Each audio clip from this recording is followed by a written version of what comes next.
Where you struggle, that is the area you have to go and visit. And I have to say that everyone, it's nothing like comparison. I might say it from group 2, it got me. Don't have to think like everyone, others have, oh no, we are inferior, we did not think in that angle. Absolutely not, because someone would be working in solar energy, someone's topic can be there, someone would have gone through that course, some will be junior, some will be senior, all kind of thought processes is there. So we don't have to compare. This element may not be there in us, something else is there. So it's only here we are trying to get the collective perspective. But at the same time, I'm amazed to see you guys, like, I mean, most of the review articles, when I was struggling myself to get the videos all put together, some recent advances to show, I was till 10:30 along with me, my boys were also there. It was tough for us to identify exactly what I can give. And then finally entered into the Science Direct and then pulled the recent articles, and one of the article it showed up my students itself.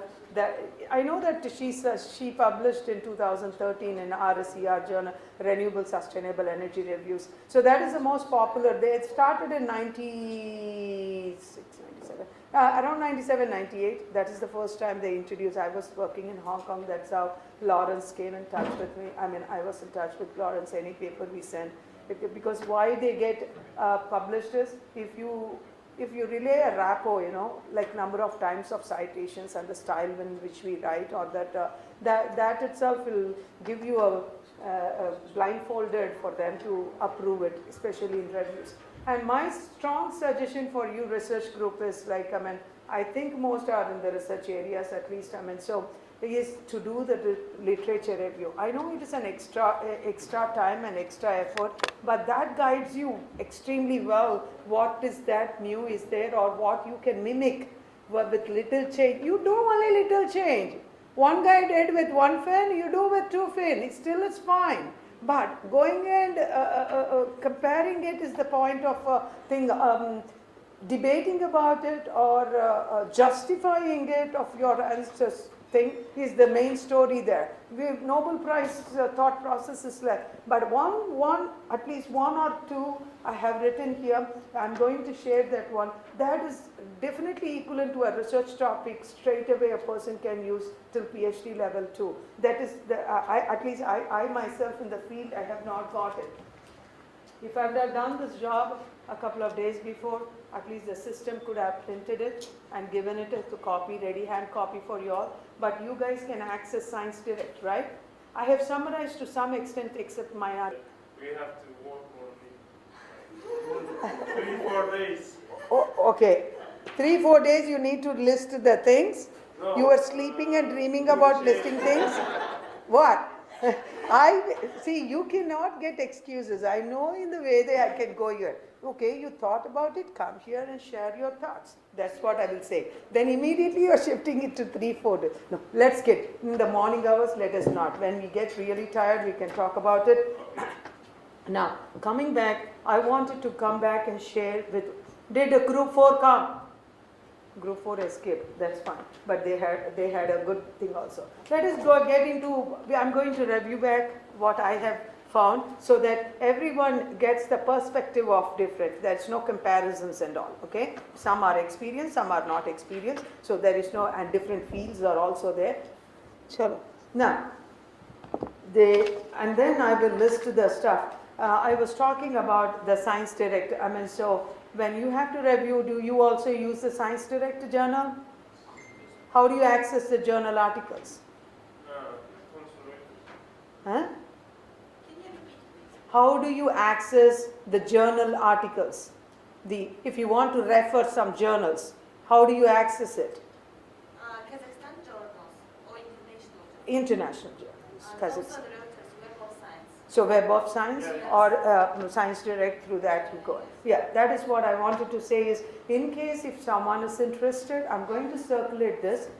Meanwhile, except mine alone, The rest all I will circulate it. You guys can have a look at it around. But if someone is interested, almost all are summarized in my article. It's in my student's article itself is summarized. But if someone is interested, then I will list all these for our coordinating team would try to put the title of the articles and the journal publications and give that sheet to you all. So you can go and access it. All advances, all titles also will consider as advances only. So 2015, 2014, 2013, all that area of the topics has been listed there. I really went, you can see my marking also. I have gone through, so I feel like it is a summarized papers. This gives you all really a help in hand, and they also give an explanation why this has been done, because you all already was into the field, you know, what to think for absorber, what to think for the glazing, what to think for the geometrical models and all. We will visit on that one. So the first half is I'm going to spare that one, because I feel like this is more valuable than going and vomiting up something. If you have time, we are going to cover all the videos, otherwise videos you can see it in the YouTube. So this one I pass it back, but meanwhile I have to number it, otherwise you do not know what you saw and what. I have put 2 ticks. 2 ticks means more important or more relevant, but the single ticks is definitely acceptable. Like you will get some useful information from there, and you can see my markings too, what I wanted to say in the context of what you guys did. So I'm circulating it 4 articles, 1 and 2 on one direction and 3 and 4 in the other direction, and then you keep circulating it back when you want it. So you just revolve it around, and then if you needed any printed version, I can still request the system. They will try to give the printed version here itself. But if it can be accessed by the science, all are accessible by the science student. Okay, this is about the publications and the recent advances. If you guys wanted to use for your research or wanted to know where we are standing, why should we do or not. But I should say that most of your thought process has already been come out in what you guys have answered. So going back into your group 1, I see that in some places I have put a question mark to myself, is because that's a good idea, but I wanted to know why you made that. So did you know the why? So if you don't know, I want to give that why, that's all. Okay, they have also mentioned like parabolic, paraboloid. These are all subjective knowledge, that's fine. No harm, but we don't have to go for that concentration, because we have already restricted our temperature for 80 to 150. But apart from that, I see the tracking system in general for 80 to 150. Not really essential. Some things thought process is good, but it's not essential for the temperature range what we have given. But I suppose specialized one was it a mix from wind? I'm not sure. Offshore application. So they are suggesting that why not we go for offshore application, like in the sense of have the is it? That's why I put the question mark. Did you mean the group 1 mean the offshore is like wind energy, like windmills, in the offshore windmills, right? Onshore and offshore. So like that, do you want to install offshore concentrators or collectors? Did you mean that? Or did you mean to tap the energy and take it for offshore? That means it becomes like a standalone, right? I mean, you get the battery stand and you take it. But for this, we definitely said as a temperature. So temperature means 150 less, you cannot do electricity path at all. So given this as an idea, what did you mean by offshore? But it was special because we are only popular with the wind. So why not here? I also support it. I have a reason that is also still valid with the certain regions. But I wanted to know with what idea that offshore was proposed. And collecting offshore away from the shore, collecting directly from the sun. Okay. Now what I'm telling is this is where we need to go back. Or your idea was Is it because you did not have enough of land space you want to occupy offshore, or is it some other shadowing effect you want to avoid and you want to go for offshore? What was it? To avoid shadowing effect. Yeah, that's it. So thing is, when we are trying to think about the offshore, why wind is more popular in the offshore and why not solar? We have never seen anything in the offshore. Why? The reason is It was like Japan has started a solar farm on the sea itself. Now they have occupied some acres of places and they have started it. They are telling that it is advantageous because they can get the cooling effect from the tides or whatever the tilt they are looking. They can adjust it with the tides even by constructing some barricade or something. So actually they have started this. They are like harnessing solar energy there. see the reasonings behind. That's what he said. The response from the group one. It's not like he one person. It's a group. The group's responses is the offshore. It's a new thing which he had floated.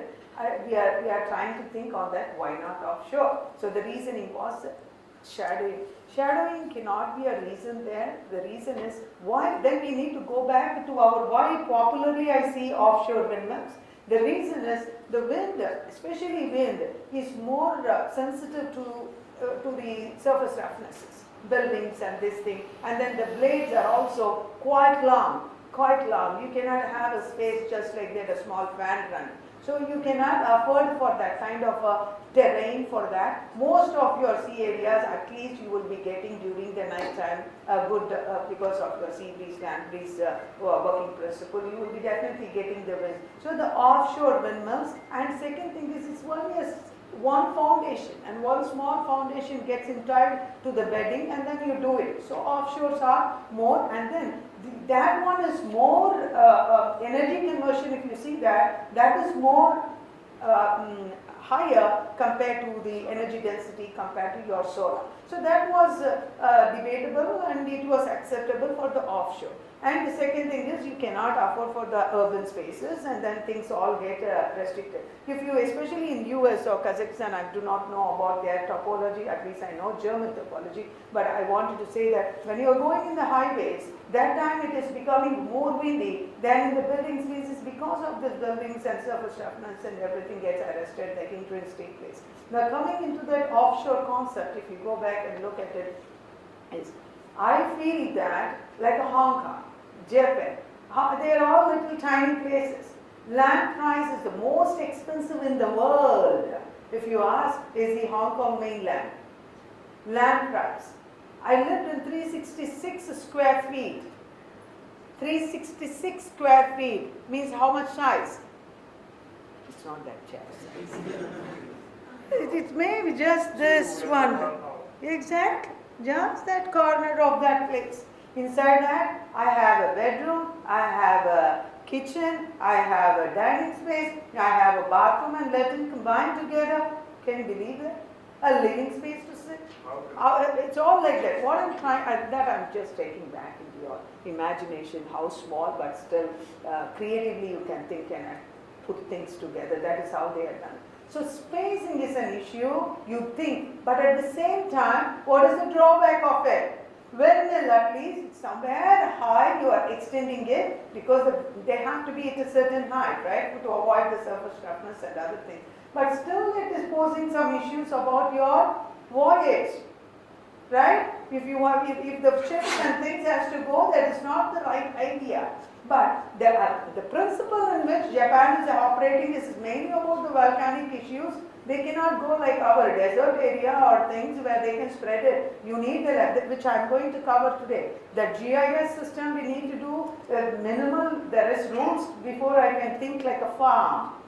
If I wanted to create a farm means what? More than one system, 10 systems, 15 systems. So we call it as a wind farm, solar farm, anything is a farm. So for that reason, they have the wind potential also. Main reason is wind potential also. In the calm areas, unrestricted areas, higher the latitudes, we have that. Naturally, when you go near the sea, what do you see? Get a lot of wind, right? Because of the conversion there of the land breeze and sea breeze effects. That is not the problem for us. Yes, we agree about that one having the temperature as the aspect, and then because we know clearly that the higher the temperature, my losses are high, it can come. In fact, photovoltaics will be better compared to this because you can concentrate your photovoltaics, and then that may be a better option also. I'm not telling this idea was wrong. As you see, he already confirms that it's already functioning. That is there. But the reasonings behind why we have, when it is allowed, then I can go for it. Testing, I can go for it. Can that become a norm? Already their water voyage is less area, right? You cannot afford for that one. And I'm not getting my input, solar input, is the same. In the buildings, yes. As a farm, I cannot do. But I have enough of space outside, like India or any other country, China or any other country. Go and put it on the hill. What is going to stop you guys? Right? Something like that. That is one point of thing in the group one I saw, guys. And then allowed to see that the pipes, you utilize your understanding about how the fins, that extended fins can drink. But again, always remember how many ribs I can give. It should not become like a convection, because my convection is the most powerful. My convection should not be hampered at all. When I'm providing the number of ribs, it should not provide that. Surface roughness is good because, but at the same time, not too much of surface roughness also. The reason is pressure drop is going to take place. Surface roughness is going to help me to increase my heat transfer. Turbulence is going to be there. That is all good. But so that is why that optimal kind of comes. But that idea was really good. And then next one I saw that was a zigzag type surface. I didn't understand what was that zigzag type surface, but there was a new material in a metallurgy kind of a studies it can go, so that we can have it as instead of having this is what I understood, the absorber plate itself to be coated with a new reflective coating, like absorptive coating, the selective coatings that which can enhance further. So that was the idea behind that group. And then they also mentioned about the insulation. Many people never mentioned insulation. How do you want to reduce the heat losses? Many people, because we feel like it's so common, we never list it, right? But they mentioned that insulation, because I did not come across any other couple of places except. And then lamentation of sites also to be insulated. And then finally, very good I have given us is the hybrid model. This one group gave the idea of the hybrid model. It is there in the literature as well, but I wanted to say whether it is a literature base they gave or whether it was creatively they gave, but it is valid to go back and think that you guys can come up with that idea. The hybrid, they try to tell it as if it is waste heat, you can utilize it so that it can go through a multiple pass, so that I can extract it. Only if you think only one application in mind, you will be thinking only water heating for domestic. But if you think for something else, like for your cooling purposes or anything, you can use it for passive, preheating and then utilize it for. So that one is also a good point. Now coming back to the group 2 guys. In the group 2, we had one beautiful aspect I saw here, one was a semicircular. They said that in the collector geometry, I would like to have a cylindrical glass or a glass in tubes, tube in tubes, inside tubes inside tubes acts as an absorber, fine, glass in glass, fine. They mentioned about, instead of having the regular one, why not we go for a semicircular one? Why can't we have a semicircular absorber, a collector profile? So I wanted to know why. Why? It's a good idea. Why? Maximum contact Very good. He is trying to increase the surface area of your collecting, and then bottom one doesn't matter.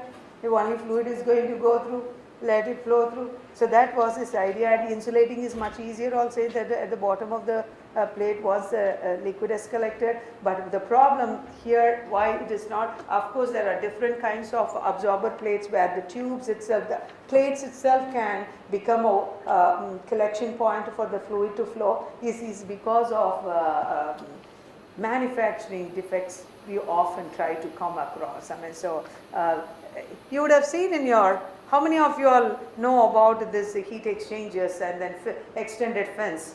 And not many people know extended fins. When you see that in the extended fins, if this is the rod and I wanted to get the fins, which is the better method to avoid the resistance, contact resistance? I can make an individual pin and I can stick it, like I can abrase it, or I can mold it itself like that. Otherwise, I can prepare something and then I can integrate it, press fit. That's called as a press fit. What do people normally do? The molding is the best, but it becomes tough.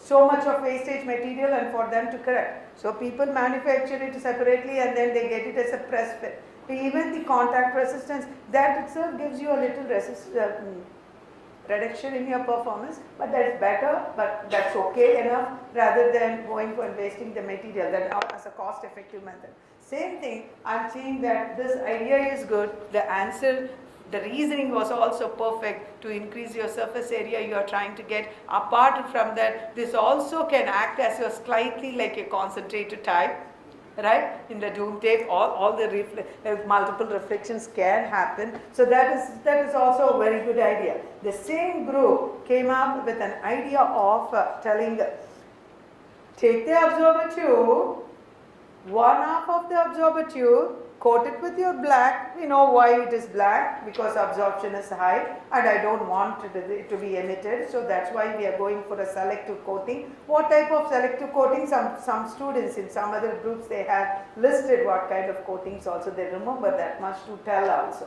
But what I'm telling is the other area, reflecting. So that's this can go as a PhD work itself. I'm trying to tell the research element inside that is so high.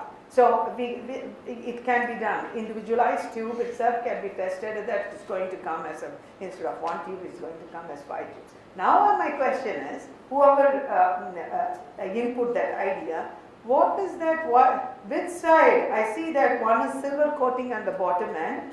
I know that the person who has given completely has an idea on it. On the top is a black coated coating. So now tell me, why do you want the silver coating at the bottom? Why can't it be green? Why can't it be white?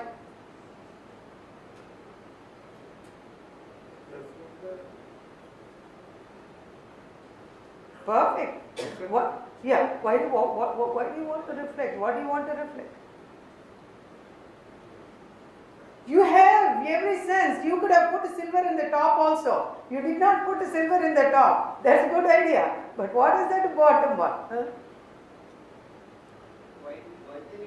Have you seen these guys? I will ask, because you know no one is Dehradun. Someone is there, right? From Dehradun, yeah. Dehradun, yeah. But in you also get snow, right? You don't get snow? What is that my brother was telling? I mean, after he went, no, he was a Sainik school student. They went on a trip there for some training and stuff. I mean, so you never got. Hey, someone has to counter check, man, on the weather. I can go. You guys you can go and counter check. You see, he gives me the reason to go. Now, in your country, you have a basement also. In the United States, we have basement, we have a ground floor, we have a first floor. This is the style of the house, 99%, at least in the east side. In California side, it is like Chennai, whatever the house styles it is. But I'm asking in you guys, there is a reason why we have that kind of setup also, right? You have a basement in your home? Okay, in there, when you generally go for reflecting, even it is valid for you guys, you see some in your thermal power plants or anything, most of the reflecting material or in the package material you would have seen that silver kind of foam material, right? Generally you see the silver. That is nothing to do with the package, I'm sorry. I'm trying to show that what kind of silver where you come across. But when you're insulating something, these days you see that silver material at the top. Have you seen in your home when you're insulating outside, it is like a silver, especially like a boiler and these things, it is circulated with a silver soft foam. Innovation. Yeah. Why? And to give the warm inside. Oh, inside is the foam filled, but outside is silver. Why? It's reflecting, I agree. That itself can act as an insulator. Any radiation that is going to lose, this guy is going to lose. Nothing is perfect. Then let that come reflect back in some way, at least to the room or something, because reflecting means that radiation has to be absorbed or it is going to be lost as the heat only gets lost as a convection, not as the radiation, the waves that goes, right? It wanted to keep the room at least around it. Around that area, if it is more or less the same, then the delta T is less, right? I don't want to lose that.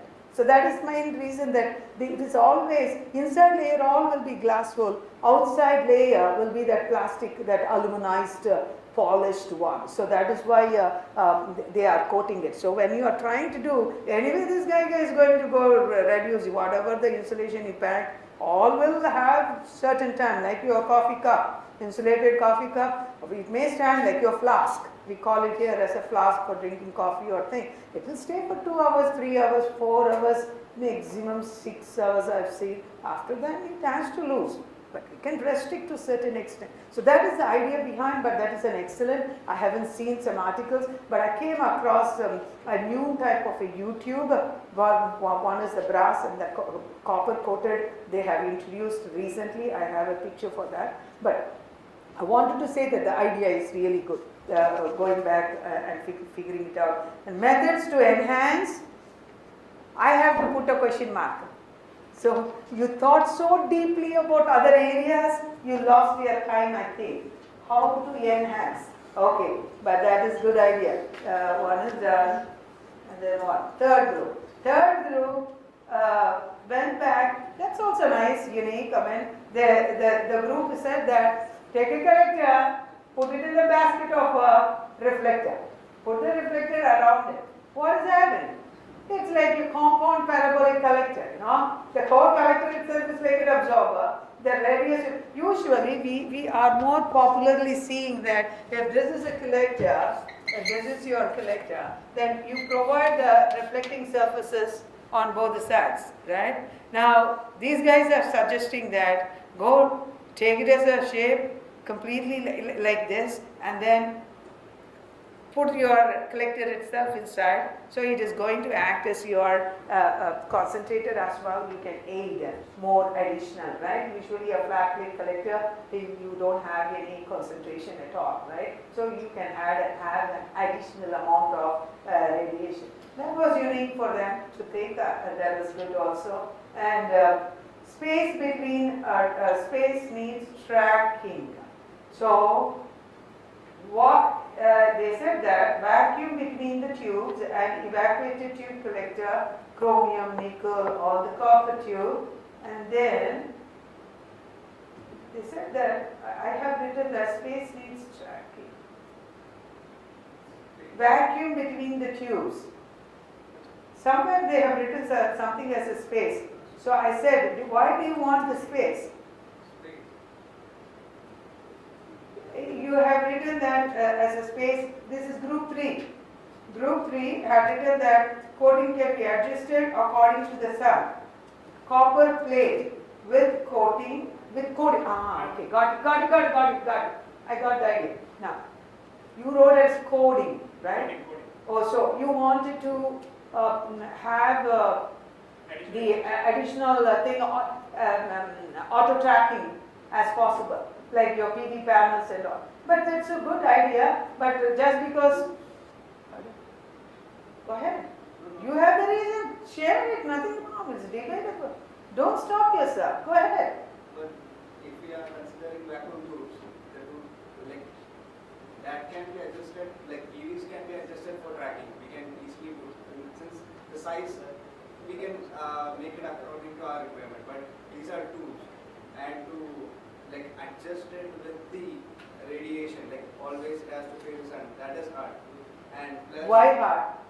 basically, cost is a problem That's all, not a hard. It is all possible. Even individual tubes can be done. All that idea is there. It is all can be done. Only cost. 100,000? Fine. We are prepared to prove technology is fine. But is it cost effective? Idea is there, but it is not cost effective because our temperature was 62 or 82, 150. It's not worth it. And in PV also, we have that self-driven, self-produced electricity, and we use that guy to go back and track. But for the thermal ones, except through the concentrating, we don't go. And actually, the idea from the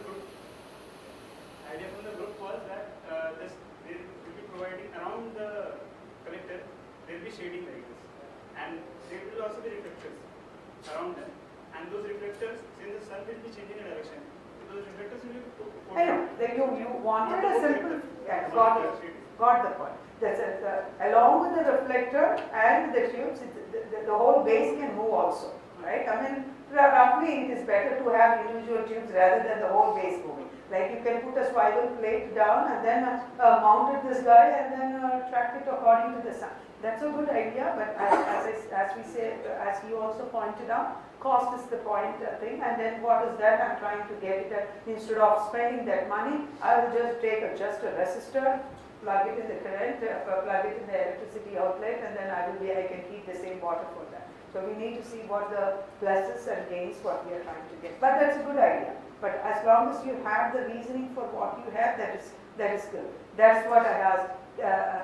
It requires for the tracking mechanism means again adjusting and putting things together. So that's from your group, from the 3, and then that is your 4 guys. 4. Okay. Someone came back from 4. Thank you. Good. So this one was a neat Indian way of writing. Very neat. What was asked? This is how my teacher also taught. So that the page also they did not do for that, but I keep that as a trick. So go back, write what is asked, then fill up what you wanted, then what was asked. Sometimes the teachers itself do not know what they asked. So that is better, to remind them. I very neat writing, whatever was the topic, every topic has a bullet they added. So good for you guys. But one thing I want to take a joke. Morning joke is okay? Yeah, anytime joke is okay. No, my mom is also a teacher, so I was helping her in grading, 10th grade when her test papers comes, I also had. So she had asked an essay to write about, she has taught in the class about a cow, okay? And then, but she had asked the essay about, a coconut tree, okay? This is true. I'm not making up stories and all. This is true. Then I was grading it, and then I see that this guy completely read about the cow. Cow gives milk. Cow got this, that. The cow you can utilize cow when it is died. You can use for this, that, this, and everything he wrote. I really love that guy. Like the way he responds now and then. He said that this is about the cow. This cow. Coconut tree is useful to tie.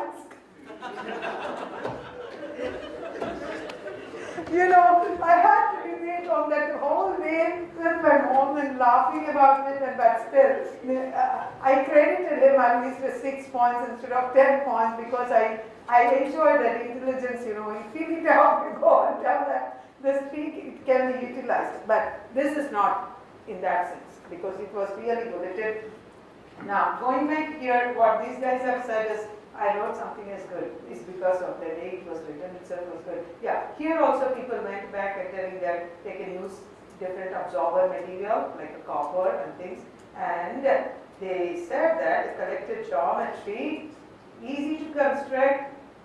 They responded for why they chose, and they gave the reasonings also here. It's low cost and the black surfaces for increasing avoiding the reflectivity. They have written that. Observer design made of copper with selective coating powder, and then make the roughness rough and black. Why? Why do you want the surface to be rough? Why do you want the surface to be rough? Why not can it be smooth? Because polished surface reflection is high and a rough surface can absorb more energy. And you get a little surface area also more, right? Very good, that's it. And then methods to reduce layer of glass plates. Yeah, they wanted to go for multiple layers of the glass plate, but as we always already discussed, having minimum, people had already done beyond 2, it does not give a positive effect for this, because my radiation itself, what is coming inside gets reduced because of the transmitters and absorptive tissue. So, and then enhancement to be used, very good. The same idea comes back, corrugated, right? Making the surface roughness in a different way. You can take molds and then corrugate your metal sheet, and then surface roughness reflector, and then to provide the reflectors outside. Why not inside also? You have a box, right? We provided the box, provided the reflective mirrors like this, so that the radiation itself, what is coming to other areas, it can strike it more attacking and coming inside. That is valid. That's what we are saying. Why not we have inside too? Inside surfaces. In fact, solar cookers, government was distributing to everyone in the north side. I do not know about the south side during the period I was, but when I was studying here, I saw that they were distributing in north side. All they were using it for storing things or seeing things. That's the kind of stories we hear. Why not we provide inside? Is it okay? We can have inside surfaces, right? Strip off. Can we have or not? Approve it. I don't know. That's it. So we can still have it. This is from the group 4 guys. Group 5. This was unique. In fact, when I walked itself, I saw this one. We are thinking only in the straightforward angle, parallel flow, parallel tubes attached, or serpentine. We will go and see not many people mention on the serpentine stuff at all. We will see whatever is not mentioned. Now, these guys, they thought about going and giving an inclined tubes. There are pros and cons. Why people were not using it is a different issue. I wanted to know, with this design, what is a positive, what is a negative. Idea-wise, it is good. Why we cannot, who is this group 5 guys? Yeah. Why we can have an inclined one, then the axial flow, people had given an inclined flow. There is definitely a positive approach for it. What is the negative approach? What is the positive approach of it? Positive approach is that we are getting maximum flow in middle where our temperature is high. The negative one was mass flow rate was reduced. Maximum coming is because of your guy is trying to flow, it is picking up heat and it is coming. This is not a concentrator that center alone it has to get heated. Your area is maybe 1 square meter or 2 square meter, 3 square. Beyond that it's modulated. You cannot handle a big thing to be entered in or come out. So it has to be integrated or modulated. So coming for that story, only for your concentrator, it has to be the center. This is not as a center point of view.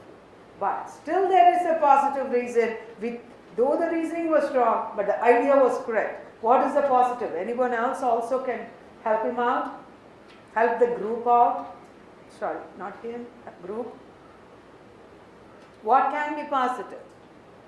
Not having the axial way alone. Inclined tubes. Huh? No, gravity is this one. The reason this guy is taking place is because when the heat has the plate as such is this, getting heated up everywhere. When you are spreading it out in the axial direction, it gets heated up and it becomes more and more losses is taking place. It gets its path also more, but axial flow also creates a kind of a turbulence, right?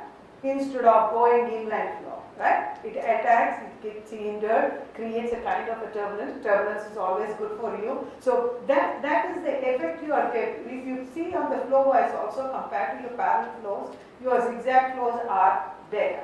That is the better. Then why is it people are not using it? The reason is if the tubes are going and hitting, this gets the shortest. Then I need to collect this water, the headers and some troughs has to be provided at the edges for it to transfer the heat back to the main header. One thing. If not, that is the idea. He gave only in terms of the schematic. It can be a serpentine in this way. Got it? So that you don't need any collecting, it passes through entire. But the cross flow is always better. Hey, you guys did about heat exchangers? No? No? Yes. Heat exchangers. Parallel flow is better or counter flow is better? So, as a compromise, if I have a tube here, I am selling the steam inside the tube in our processing industries, so it's all tubes, right? That also air. You guys know that also. That is insulated with what? A regular insulation? No way. It is a silver kind of a thing, foam, you can see that. So, that itself should guide you all for why it is. Anyway, now coming back to the story. Now, in this guy, the hot water is, the steam is passing through. Now, when my air around the tube, what flow it is? Counter is the best, parallel is the lowest, cross comes in between. That's what is happening here. So, idea is good.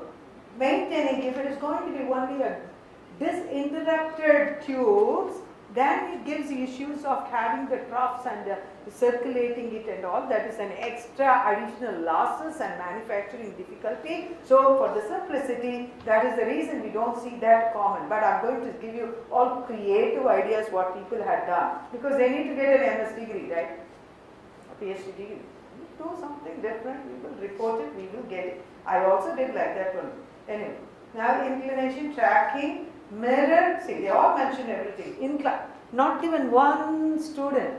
They all sat and listened to my lectures and then not coming back and telling that the collector has to be inclined to increase the efficiency. No one commented. I agree, I'm telling that they are so simple. It's all understood, you thought in a creative idea, but these guys brought it in every aspect of it. Tracking has to be done, inclination has to be done. As I said, tracking is not necessary for this temperature range. And then mirror, I like the word that, mirror insulation. I'm using that for even insulating as well. So strictly speaking, it is for that as well. Okay, next, group 6. I wanted to know from the group 6, what is meant by evacuated tubes? What is meant by vacuum tubes? Huh? Are you group 6? Okay. No, I understood, because when you are in a group, someone says, we have to listen now. Someone will be telling something, someone will know, okay, when the person is doing, that will be blindfolded, because we are only data taking. We will only be restricted there. I realize that. Don't you think they also know? So I just wanted to break monotony. So that's why but that shows that Sumathy reads every line she reads. Okay, now going back, and then they also mentioned that with a double slope, flat plate with a double slope, that instead of having as a single slope end, go like a V-type. That's also a special idea. What manufacturing difficulties can be there, but instead of only a V receiver, we can have that as well. Try it. So those are also potential areas to work on. And then methods to reduce your heat losses is your polyurethane foam. That's one of the type of the material we can use definitely. And then use double glazing. He stuck to it. Whatever he got his idea, he neatly put it inside there. Then methods to enhance the input. I saw here. He really listened to what is. He's in love with heat transfer. He's the only guy who went and commented about laminar flow, forced convection, free convection. Let us have the forced convection. Obviously, forced convection that can enhance, right? Other people can debate. I don't want to spend extra money. I can still retain with my model, but he mentioned that I wrote very good also. And then who in your group itself, no, I don't want you to do that. Group is a group. You guys have to definitely give a hand before even I say for what. Give you that money. Yeah, I need that from you. Both the hands you use. Other people use only one hand. So at least you use your full enthusiasm. That group had mentioned about PCM. What is that? Oh, you know everything about that. Now I will ask the heat transfer question from there. Now, we are having in your, I'm taking in a very tough route so that you don't answer it. That's the way I'm trying to do. Even if I create a trap, be careful. Be happy. I will be happy if you answer it correct. Okay? That's all I can challenge also. So in a PV diagram, right? In a PV diagram, in your thermodynamics, in a PV diagram, when you go back, when you see this, the lines of constant temperature runs from down to up to down.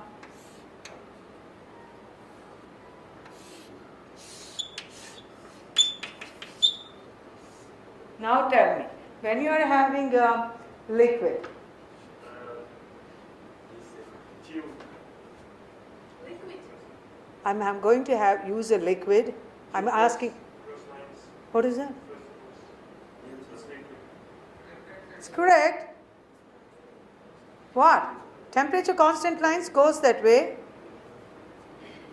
5 zones, man. Saturated, compressed zone, saturated liquid, mixed zone, saturated vapor, and your superheated vapor. So that the diagram wise is correct. In a TS diagram, only this will go from down to up. I drew only one temperature line. My question here is to asking about, they suggested that in order to improve the efficiency, go for phase change. Why? Based on the TS.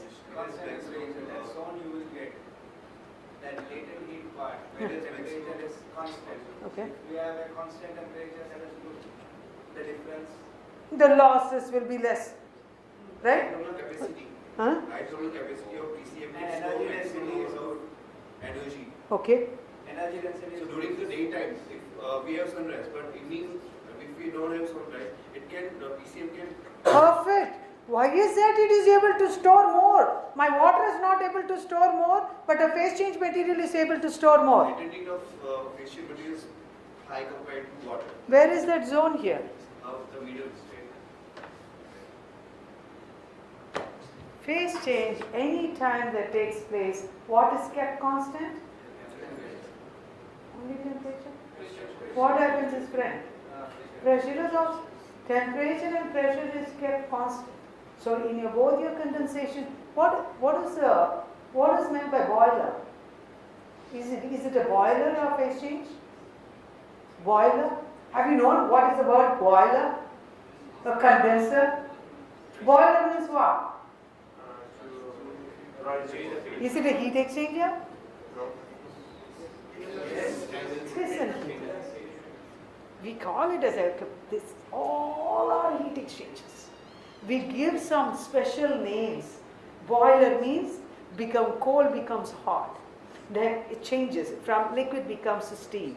But whereas in a condenser, steam becomes liquid. And what is meant as a radiator? Where do you use radiator? So all are heat exchangers, my dears. All are heat exchangers. We give specific names for specific jobs. Okay, going back, the phase change, the reason is they have mentioned that even the working fluid as well as the phase change materials, they brought it in that concept telling that working fluid plays a very important role. If I can use a working fluid which can phase change about it, it can trap a much more energy in that for the given temperature, any temperature. Any temperature, it is going to track. But instead of having the losses, as you said, that is also a point there, since constant temperature, not much of the delta. But main idea is about that HFG.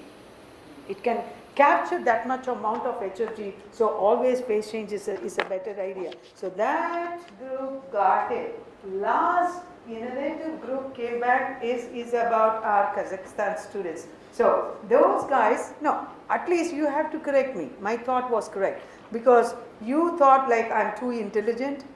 I am not so. But when I'm reading, whether I interpreted the diagrams correctly, your group has to correct me. Okay? Now, what this group is trying to tell us, I'm trying to read a story from the diagram, because there is nothing else written there.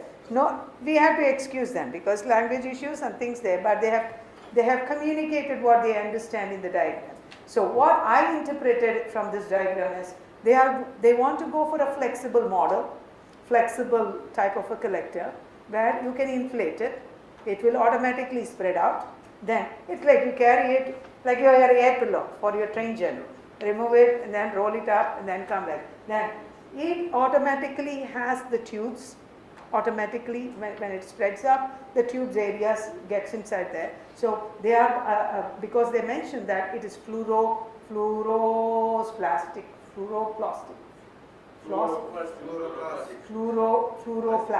material. So that's what I understood. So they wanted to have a flexible system. Take it out, blow it out. The tubes are there. Excellent, good. They get it. It's like you want to go for swimming. You have your plastic one, blow it up, inflate it, put in the ring, and even if you don't know swimming, you can swim. Same concept. But in the black material, they are going for the fluoroplastic so that it can absorb heat as well. And another idea I liked that want to see here is, we always think about the glass plate, right? The smooth glass plate. So that one, they try to corrugate it. They get the roughness about that. So they made it as a roughness. So what is happening to the roughness? Sometimes like your Fresnel lens, the radiation also when it passes through without any attack, it will coolly pass through. Otherwise, it can go through the grooves, that also. And I came across a similar, not this idea, but the concept of having the chips of glass pieces as a part of for your reflection and insulator, acting as a very good insulator as well, so that things does not go. So that is the nice unique part I got from the glass cover as an aspect of, not in the top. Top is not good for us, it has to strike, it has to pass through also. If it diffuses there itself, it doesn't help. But from the inside, if I can allow that guy to act as an insulator or the concentrator, depending on the kind of a thickness you are providing it, that's really a good idea to bring it. And then the other idea is you can also use a lens and then focus on the same, your plastic bag on the same guy, use a lens and then focus it like a mirror. I will show today's, I was showing to my coordinating team here yesterday night when we were selecting some videos. There was some things were unique. That was in that style. Having a lens and then focusing, but even these guys itself wouldn't have seen that. That is for a photovoltaic panel as a cylindrical, as a spherical lens was used. So it was a very, very good idea. And one more thing also they have added. Instead of having, these tubes, we have only a linear tubes, right? If you go into YouTubes, you can see a lot of ideas you are getting. People can have spiral tubes also. So that the space-wise it is less, it passes through only one tube, easy in manufacturing. So depending on your temperature, you just need to go in that kind of a path. I don't need to go for convection losses. Convection is not good or something and also this. Depending on your temperature, you can go for. So they kept a low temperature in the concept inside their mind, and then they came up with a project of this kind. So this is also very good. And to all of the 7 groups, good job. Now, you guys finished your job. I am going to do my job now. Now, we had these 4 questions asked. So I have spread it as much as possible, except my paper. Sorry, I'm not supposed to use my paper. Our paper. my students worked, and how can I take the credit of it? Although we have each other to get it to the spot. Now, going into what, guys, I don't have time to go back and type it and do things. If I type it here, I don't know how many people can see it. Quickly, you can jot down, or shall I just read it out? What do you prefer? Jot down is enough. Everything is there in that articles. You guys can.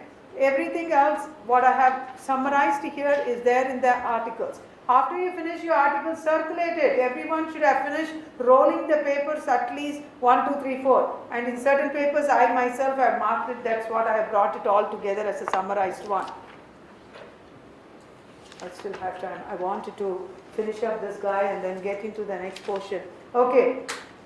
What do you want? Shall I summarize it off verbally and you guys will take the copies of it? And I will give the titles. You prefer titles or you prefer one of the article, means my coordinating team will do it. If you ask all 4 papers, no. That will come from the system. So what I'm telling is I will number it out, but if you really wanted one of the articles or something like that, we can ask that article alone to be copied for everyone. Okay?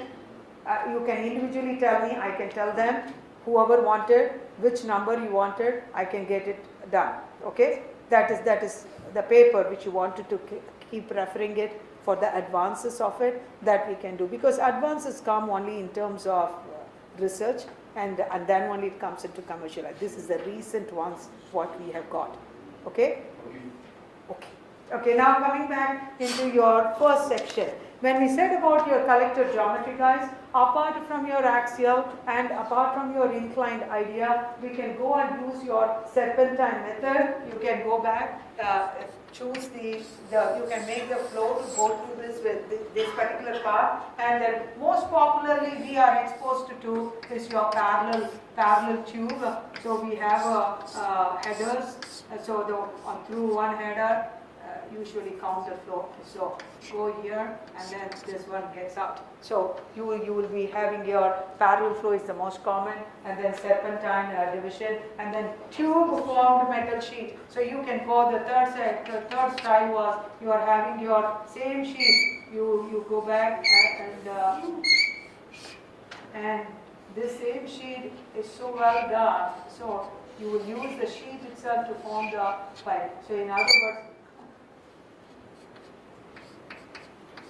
the flow is taking place in that part. So that was the third kind I saw, and the fourth one is your corrugated kind. So the corrugated is you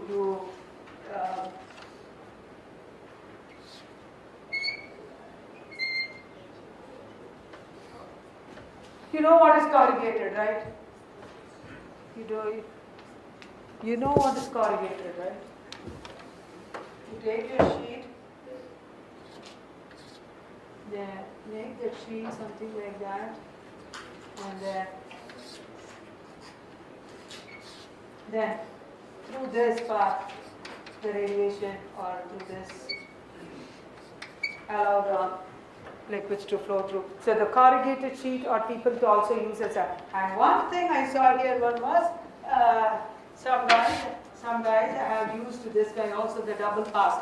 How they have used the double pass one was, it is there in the research paper. So even if you don't follow my drawing, you can definitely follow the articles then.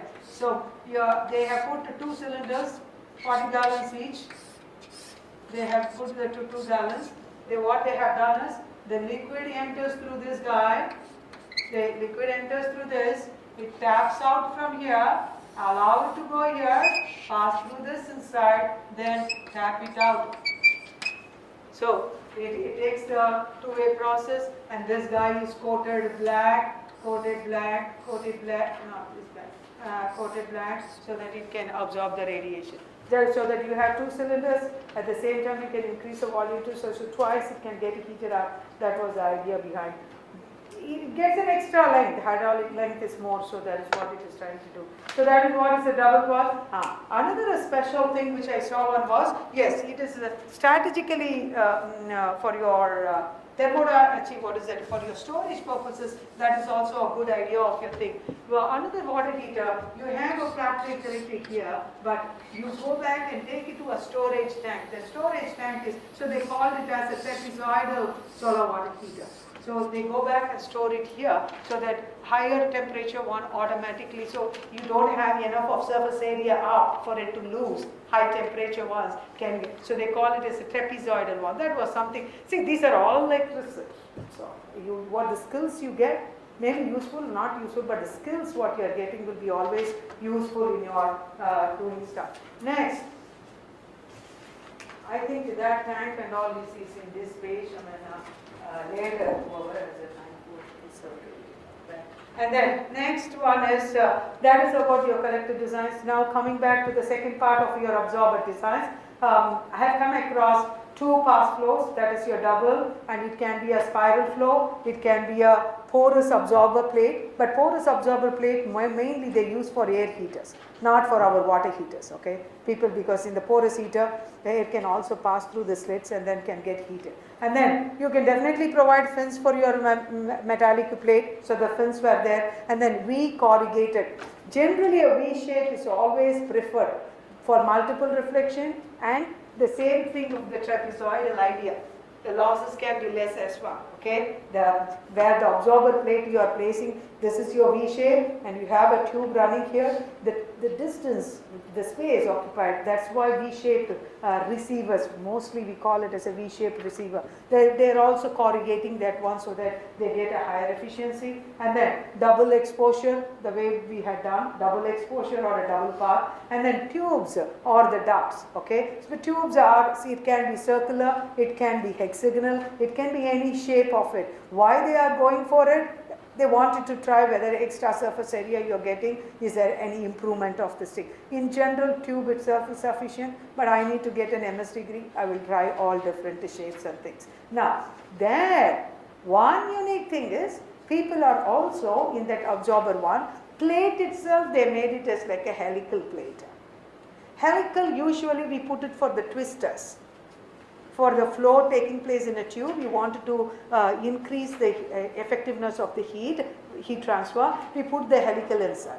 But here, they have used the plate itself in a helical, but with a very low profile of the twist. They have given, instead of just going like this, like a helical, that way of the plate they have provided it. And then naturally, we need to go for different shapes they have tried, man. Wedge shape, arc shape, wavy shape, all shapes, and then selective coating. So that we definitely know it has to be selective coating.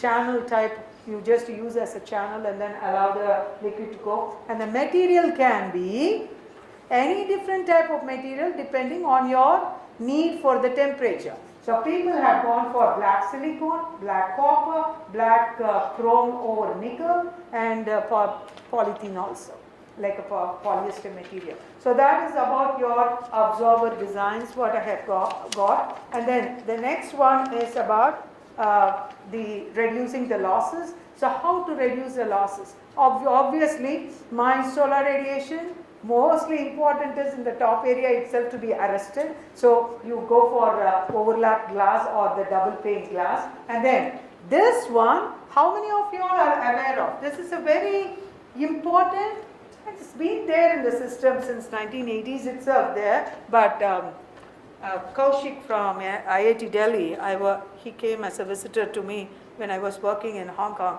So that time we worked on the thing. He is a very good, Dr. Kaushik. If you go into Science Direct, Kaushik, Tim, T-I-M. If you just put that word, that is called a transparent, like PCM.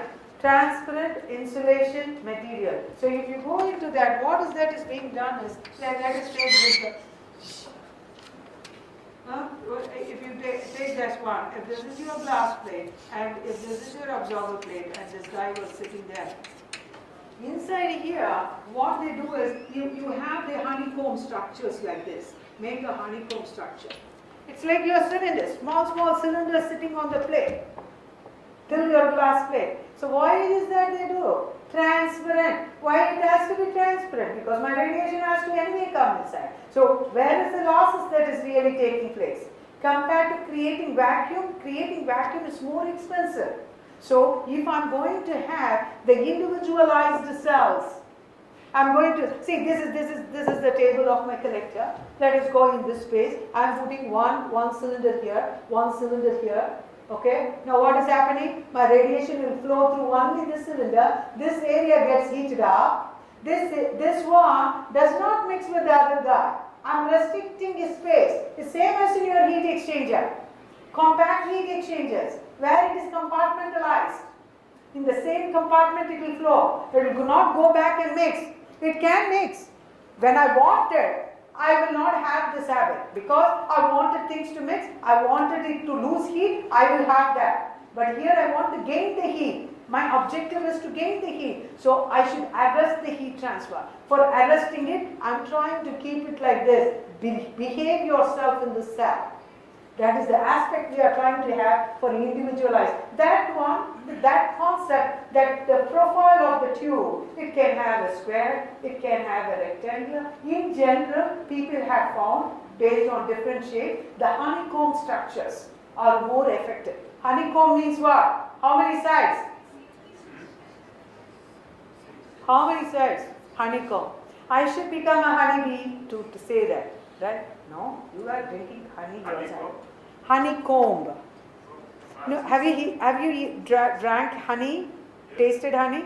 Yeah, the honeycomb. Yeah, hexagonal shape. So going back into that six-sided one. That seems to be more effective. Why? It's always because of surface area plus and minus of the answering to be given. So that transparent insulation material, honeycomb structure is one of the thing. All different shapes they have tried.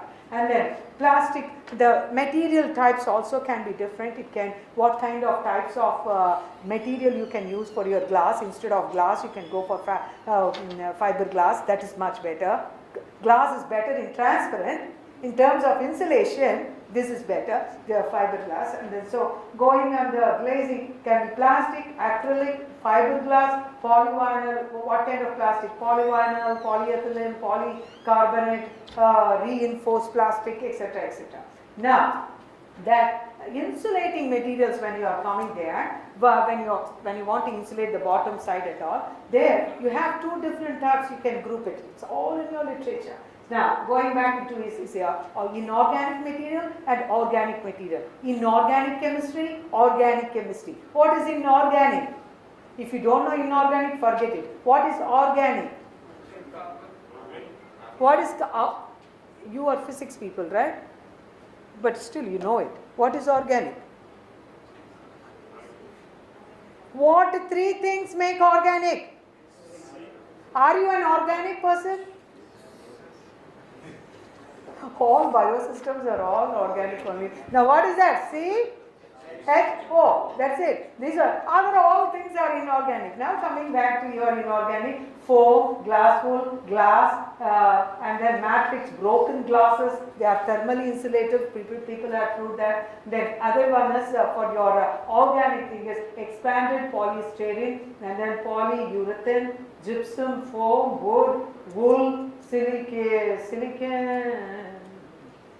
siliconated calcium, and then tin material is the new thing for the. I will not say it is new, it is 1980s, but again, when I say that it's relatively new, you know that 1806 box type of collector you saw in the picture, in the video. Now we are talking about it. In that kind of time sense, timeline, this is definitely new. Okay, so all this. So you have to remember whatever we said is all can withstand the temperature only up till 175 degrees Celsius. If it is higher than that, we need to think about something else. Like what would you think about for your dish collector, which picks up the temperature of 700, 900, not 900, 600 to 700, 400 to 600. That's all is the temperature. Otherwise, you have to go to the tower kind. So, what kind of insulation you can think for your reflector to do? You have a dish, right? What kind of reflector you will give for that? What kind of insulation you will give for your dish?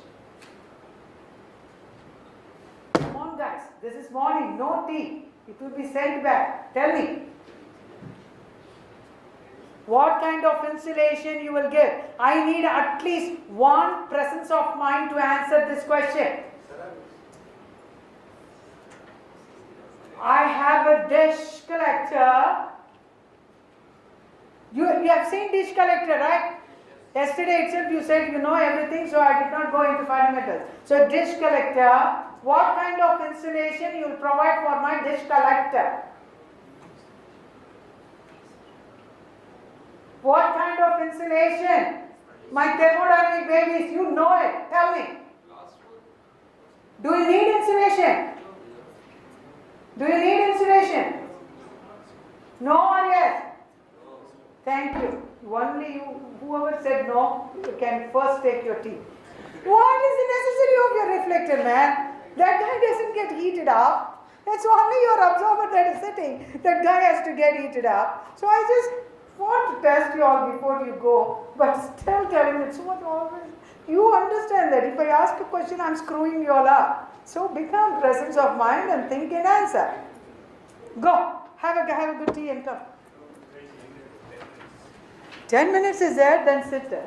But anyway, tea always coming late now. Let us get into the next area.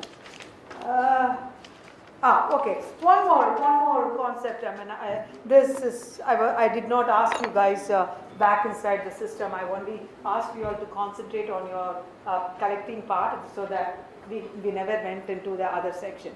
But now when we are, in general, we have to store the heat. PCM material is one way. But most commonly we use this that 80 to 150 for medium applications. We use have a storage tank, right? The storage tank also should be made up of some material. That material, the storage tank itself can be classified as sensible heating storage, or it is a latent heat storage, right? So latent heat is your PCM material. That guy is sitting there. But in your sensible heat storage, most commonly you see is the steel, right?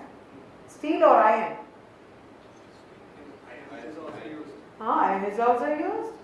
Very good for us. Iron, long time back, we gave up. It is going to corrode, man. So that is not useful. So it's a steel. Okay. And then another reason also steel has. What is its thermal conductivity? What? So that is also the other reason. It was nice too. Now you know that I will be spreading this message forever, I think, until I see some other change in India. I'm telling you. Have you all traveled in the train in the last 4 years or 3 years after Modi, or after X took, I don't want to become into political and all, but after the X took the thing. So they're all full quality. In steel also you have different quality, you know that, right? So with the pure quality it was made. And from including the mug to the dustbin to your washing area, it's all made up of pure. Why did he invest in that? Why did he invest in that? Obviously long life. Not about long life alone. He wants to bring in it will not corrode, to bring in the concept of cleanliness. If it is rusted, yeah, anyway it is gone, let me also add something done. But I gave a philosophy to you guys. You don't have to add more. Add more something good, but not going and adding something else. Now going back into storage tank. Now for the storage tank, when I'm storing the heat, I will be anyway covering in the collectors in the coming lecture applications, but I just want to dig you a little bit more before you go for coffee. Now you have the storage tank, guys. When I have a storage tank, the temperature, where will you put the inlet to your collector? My collector, okay, this is my collector. So where should be my inlet? Where should be my outlet to my collector? So he is getting the water from the well or from the city water, from this inlet. This is cold water that is coming into my storage tank. Okay, from the storage tank, from here it will come to the inlet of the collector here. Is that the way? Let us have it as a closed loop itself. Let us have closed loop, not open loop. Like, oh, what does he mean by open loop? One time use and get out. Closed loop means this guy is getting warmed up and then the same water comes in. So let us have the cold water itself. First I initially filled with the tank, so everything is cold here. And then after this became cold, from here you asking me to connect from my bottom, I'm going to connect it to my collector. Okay. Where will be my outlet now? From this to out to the air.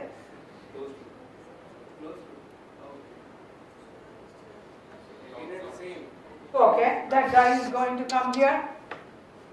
You want to put the this way as an inlet, or you wanted to put it like this from the side. Okay, smart kids. And then you wanted to put it here, or you wanted to put it here, or wanted to put it here. 3 positions I give you. 1, 2, 3. I give you the choices for 3. Where do you want to put it? You will choose 3? You will choose 3? Very good. That 3, don't follow him. Next one. Next. What is your purpose here? You are storing the water. What happens when the water is heated? Whether you like it or not, it goes up. Why should it go up? Density reduces, so it is going up. Okay, it is floating and happily enjoying there. So it tries to always try to retain up. Okay, fine. But when will the heat transfer be more? Will it, if the turbulence is more, the heat transfer is more? Or if the turbulence is less, heat transfer is more?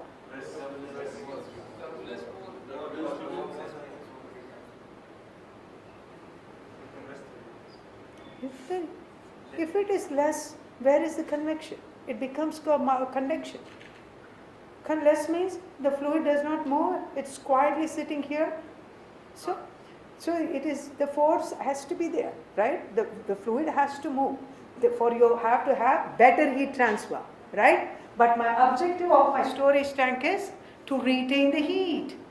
I want to become less. I don't want it to move, so that my heat transfer will be less. That is the objective for me here.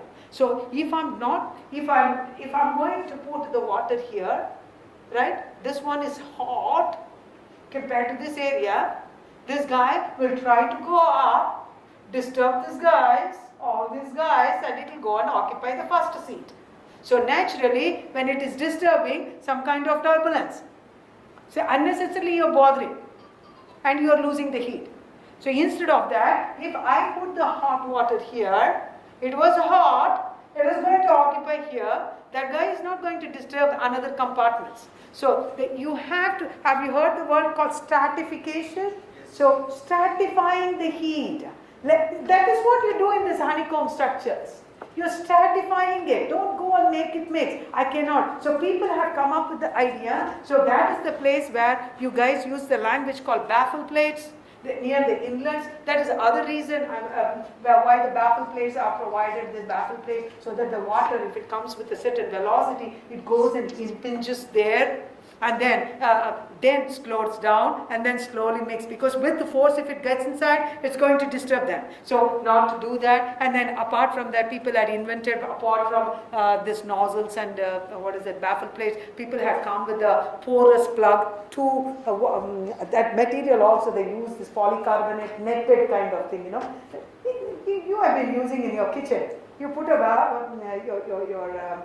filters are also, these filters are there. What is that? Water filters. They're near the faucet itself. You can go and get connected. They're all like fabric kind, because the fabric can easily handle rather than metal. So two in a layer is better than one thick one. So you try to have this one, so the water gets spread, slows down its velocity before that guy can enter. But the beauty of here is one of my student when I was in Hong Kong, they did it on solar air conditioning for about 40 square meter collector area for one of the floor of the building. In that, what we tested is compartmentalize the tank. This is virtual compartment. Instead of virtual compartment, in modeling, go back and figure it out how many compartments. If you have, it is better. So all that is, I provide one outlet here, one outlet, inlet, hot water inlets there, or tapping it out, so that accordingly you can tap out. You have your data acquisition system. That guy will say that this region, I have the thermocouples fitted. It will tell like this is the temperature. Automatically it can tap and open it up, and then it can come, because solenoid valves can actuate based on temperature. Only the valves open, so you can able to retain. So stratification is extremely important, and we are going to see in the solar experiments now. We are okay. 11 degree, 13 degree people are okay, because winter is the very pleasant weather, summer is the only thing. That also we know, with the temperature and the food habits, we are able to keep ourselves cool inside.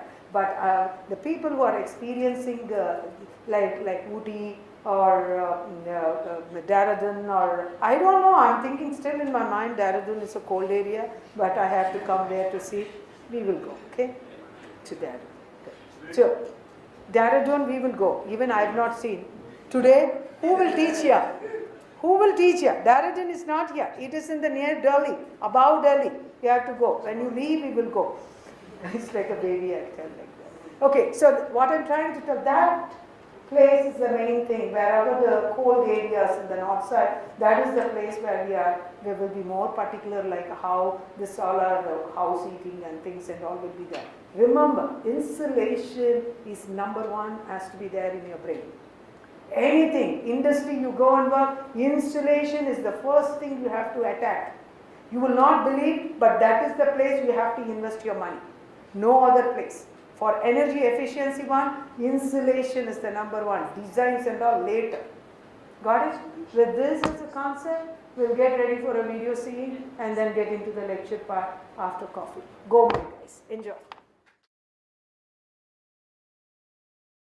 Okay, guys, let's get back.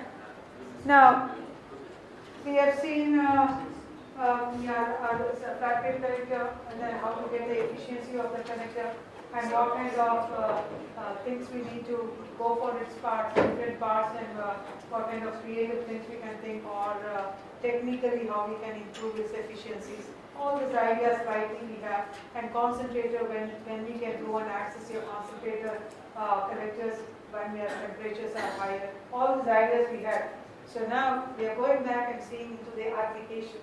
What kind of applications are people in general use, as well as what these days people are still attempting to use. Most commonly, what it has disseminated or what it has proliferated into the market so far, very commonly you can see, is about solar heating and solar cooling in general. And then your photovoltaics. Okay. So coming back, photovoltaics, we are not getting into the touch at all now. Only your solar thermal, we are touching that area now. So in your solar thermal, you see that domestic water heating is very common. At least commonly you are seeing around you. Do you guys have in your country water heating, solar water heating? Water here. Yeah. So it's so common. Greece, many places, Turkey, Greece, China is number one. US, chalo like that. But in California, little bit popular, but they want luxury. So they don't compromise on that. But other areas is now, even in India, not much I see. I mean, but at least I have not seen in my town, means it's not proliferated that deeper inside. We have, but not that common. Only the people who could not, and government is putting some restriction for public buildings, public sector, only those areas they are, because some tax credits are given, or they want to bring the awareness that way. Still here it is something which is cheaper, they are still able to use biomass as their dependent and other kind of sources. Now going back, so all that I see is the domestic water heating, and some places like your bottled water heating or tea drying, to some extent people have utilized that kind of system. But in general, people going for, in China aspect at least, they have gone for solar cooling, solar heating, very common, especially cold countries, cold areas. Solar heating is more popular, at least in the passive way. If not active way, at least for passive side, it is very, very popular to utilize the solar radiation into that. So we wanted to see that. Again, we are summarizing what kind of collectors for what type of applications I can go for. You can suggest when the customer comes, you can go for this, you can go for this, this is the cost, this, you need to give, you cannot give only one solution and say that choose it. So it is better that you give one or two solutions, openly explain pros and cons, and then let them be the choice. If they take some idiotic kind of a step, you have to clearly say that I have to write and give, it is your responsibility. This will not, at least I don't want to be associated if my name is going to go with that, because my product is going to be there. So what I want to tell you, any time when you take a step, including to the student, just because it is his thesis, as a supervisor, I cannot allow it to go. I had to try my best to make sense to them, that they might think that they will bring the whole world down, but we need to go and explain it given the time frame. What is that you can do? What is that you can? If you cannot create the sense back into the student's mind, you have to try 1 or 2 methods, 3 methods, and if not, okay, I give you this much of the time frame, somehow make that person understand that whether he can do, she or he can do it. Same thing is with the customer. Now going back and saying with your number of type of collector is unglazed collector. You guys have to now tell me that. What applications we can go for unglazed? Unglazed means I don't have a solar heating. I mean, I don't want to protect it also with any insulating or anything.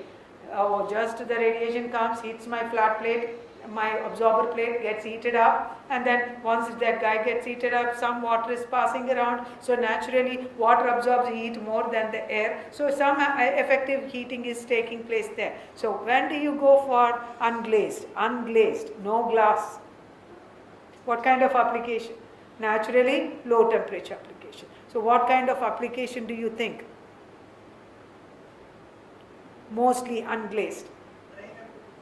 Drying, very good. Drying, swimming pool heating, like water heating. Not for the regular domestic heating, swimming pool heating, where you really know that in swimming you will not do in the hot water swimming, like it's not like a sauna and all. So you just go very low temperature but not too cold, where you don't feel comfortable in swimming. So that is the kind of places where they have the unglazed. Go Google it, how beautiful things, people are proud enough to go and post it, you get several ideas. Next, we are having about your flat plate collectors. Naturally, this is for your domestic water heating, and flat plate collectors can also be utilized for higher temperature range also. With proper insulation and other this thing, you can reach till 80 is a very good temperature to attain that. Otherwise, I have to now come back with an idea which is a little bit refined idea is your evacuated tube collector. That is the one which I need to go for higher temperature. But coming for your medium temperature around 80, 50 to 80, you can go if I'm using with your water. The only difference is your absorber tube. I mean the absorber plate, and you have the tubes where your working fluid is carried. So that guy will be in a tubular structure because it is easier for me to pump and no leaking issues will be there. So I'm using the tubes and I'm pumping it using a pump. But whereas if it is an air heater, I don't have to worry about, I can have ducts, or to keep it more simpler or less in cost depending on the temperature and the food you wanted to dry. So then you will be having or the grains you wanted to dry. Then we will be having just a bins itself, 2 plates, that itself can act as the story, and it will try to, you will use a fan or a blower. Blower is the mainly thing is used. And especially the solar dried products, they are nutritious. It's not to sell your subject. Honestly, sun has some medical value for us. Definitely it has the D vitamin that is carrying in. So that radiation, including the food, but only thing is you need to operate, you have to find out what is the consistency of your product you wanted to get. Have you guys tried Usmania biscuits from Hyderabad? Yes. In US that's one of the most popular, especially the fruit biscuits. I wish these kids would like to try. I'm not sure whether they have it here. If there it is there, please let me know. I will take my coordinator help, and then I will go and buy that one and distribute to you guys. Why I'm telling you that's a popular. Then in that, the story connected back. is the papaya. See, what I'm trying to tell is connect like that. Practically speaking, connect like that. I was absorbed in IIT only for that. I told my project on this papaya only. It is made up of papaya. That papaya you cut into small pieces, you cook little bit and then you syrup it and then you dry it up. Okay? That is how that papaya, that is fruit means it's nothing, it's papaya fruit. Nothing else. It's not like ripened fruit. Anyway, that was my project. I elaborated and then they gave me a seat inside. So I'm trying to say that anytime if you connect practically, it makes a lot of sense with your science to yourself. Now, going here into so that kind of a drying process, tea drying. People have nutritiously also have proven that the quality is better. Solar dried, that's why sometimes the people put a slab written in their products, solar dried products, sun dried products. The raisins, everything, if it is sun dried, it has a different nutritious values into it. That is definitely a positive point about it. Next one is your evacuated tube. If I wanted a slightly higher temperature, 120 to 150, I will go back and use your evacuated tube collector. Mainly the idea here is restricting of the heat loss. That is the beauty that is happening there. Next, we are having the line focusing collectors. These all comes into the focusing. E and F are focusing collectors because they are concentrating collectors. But having said that, everything else also can become a concentrator. Maybe a little concentrator. You put only one sheet to reflect it, it becomes a concentrator. More than one. What is the concentration ratio for your flat plate collector? For a flat plate collector, what is the concentration ratio? Why? Area of the aperture receiver. What is the area you collected? We could give a name here as an aperture or opening, right? And then what is the area of your receiver? It's the same. My glass plate is the same length as this one. See, why I'm asking is, if you're all solar red people, then I don't have to tell.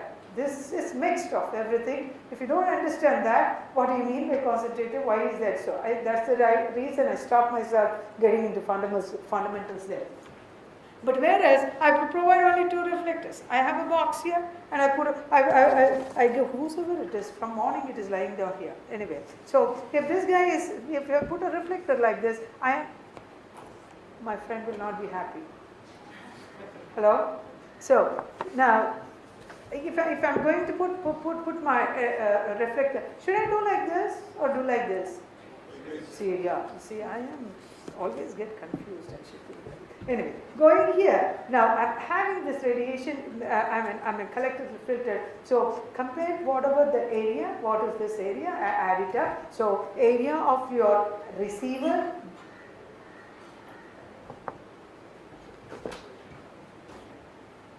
what is the concentration ratio? Concentration ratio.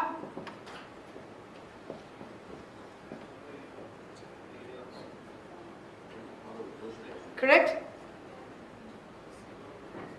Area of the aperture, the window of the opening, go and calculate it.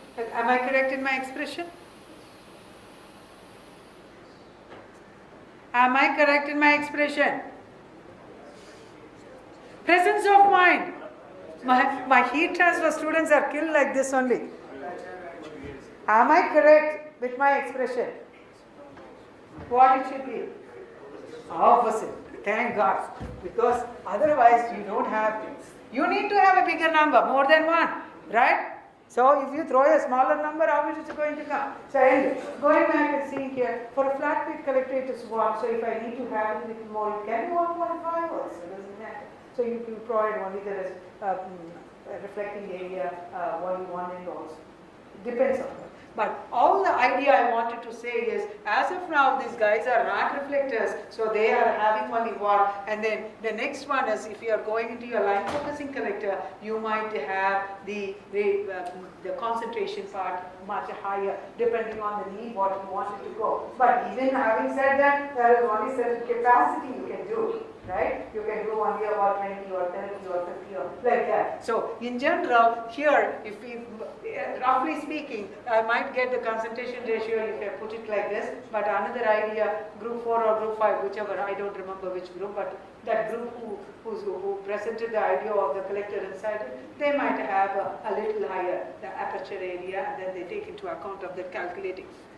But coming into this guy, for your line focusing collector, you know it is a parabolic. That story all everyone knows. In that, I already said that for a parabolic shape, the idea behind this focusing collector is very, very sensitive. Is I need to get that shape. All the radiation has to be focused on the focal line. So my geometrical figure, it's not easy. It is very sensitive to that.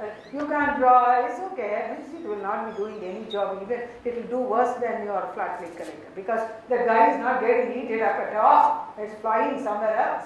You are only having a reflector there. So very important in your focusing is this guy. So coming back into your, can I understand here? Can I track my parabolic collector on both the axes? Can I track my collector by the end of the next week? You will understand Sumathy who she is. You can never believe her. That's all you will understand. Now tell me now. Can I track parabolic collector on both the axes? How goody boys. Well, the same, see, I'm using the same frequency and you're answering in the same frequency. Now that's what I'm telling you. You're still believing me. Don't believe me. No, you tell me, John. One second, please. 1 second. Tell me, John. He's sleeping. I have to get him awake. John, tell me. Can I? What does it mean? Track means you rotate the sun. You rotate your collector towards the sun. You track the sun. If the sun is facing that umbrella is the sun, the reflector or the whatever it is, the light. Yeah, if I face it, I get my radiation, right? If I'm show my back, I'm not going to get the radiation. So if the sun is moving, right, from east to west, it is moving, right, throughout the sky. So I have to track the sun, I'll get more heated. So tracking, moving towards the sun. Now tell me, should I move towards the sun on both the axes? Because Earth is revolving around itself, one, elliptical path is one. Both the movements it is taking place. It is not revolving only here. It is revolving and moving, it is revolving and moving the place. Right? It's coming into elliptical path. So now tell me, can it be tracked? Parabolic collectors, can it be tracked on both the axes? You lost. Now next. Yeah, parabolic collector.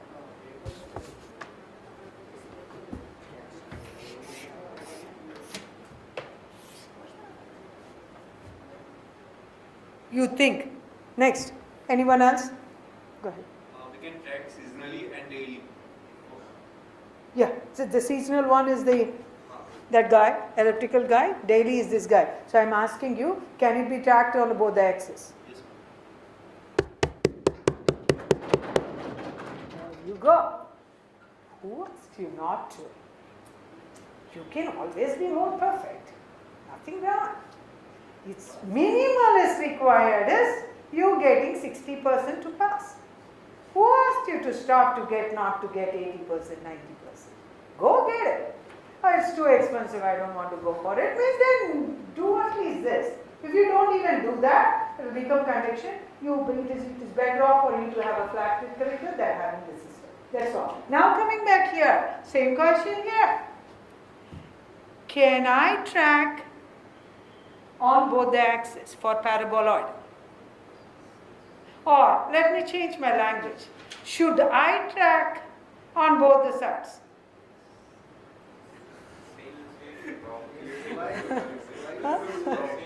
Pardon? What is that? That's good answer. Hold on. Next. Anyone else?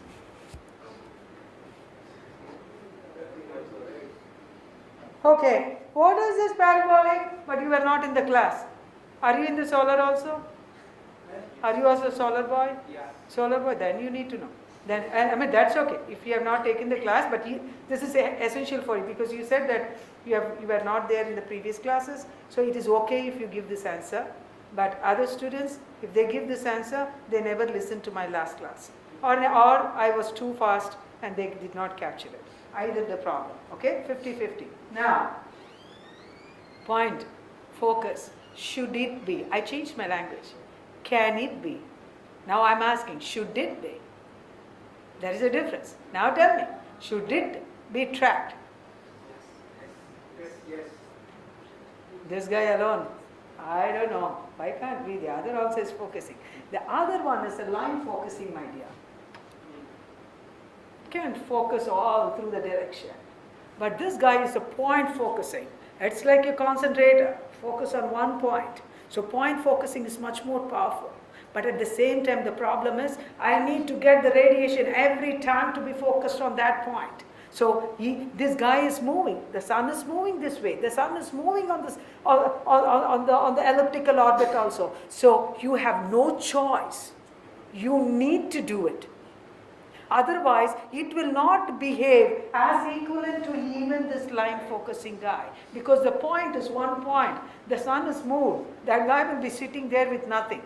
So it is required. Now I understand about what it is, when, where, but here the concentration ratio, in general people have concentration ratio for this guy, line focusing guys, is around 50 times. But here it can go 500,000, 10,000, no, not 10,000, 500,000 maximum they go. And you have another type also called as a heliostat mirrors, that also we will see. Those guys can go 10,000 also. Okay, that is the kind of concentration it can go. Now having said that, now we will go into seeing a simple application. What kind of collector we can use? What is application is this?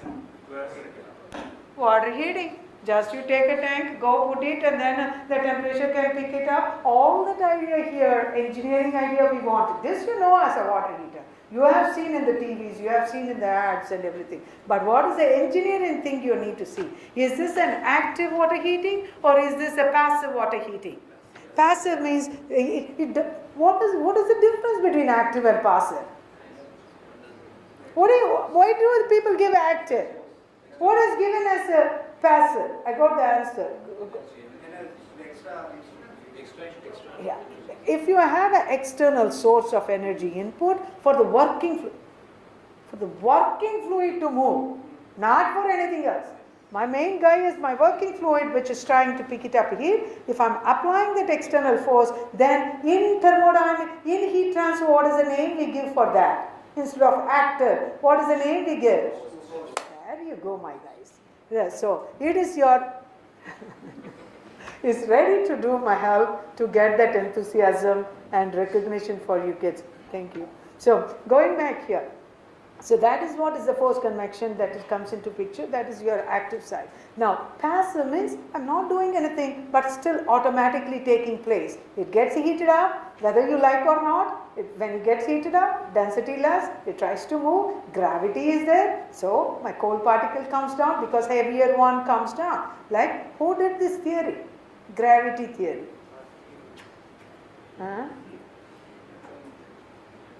In Italy, there was someone else.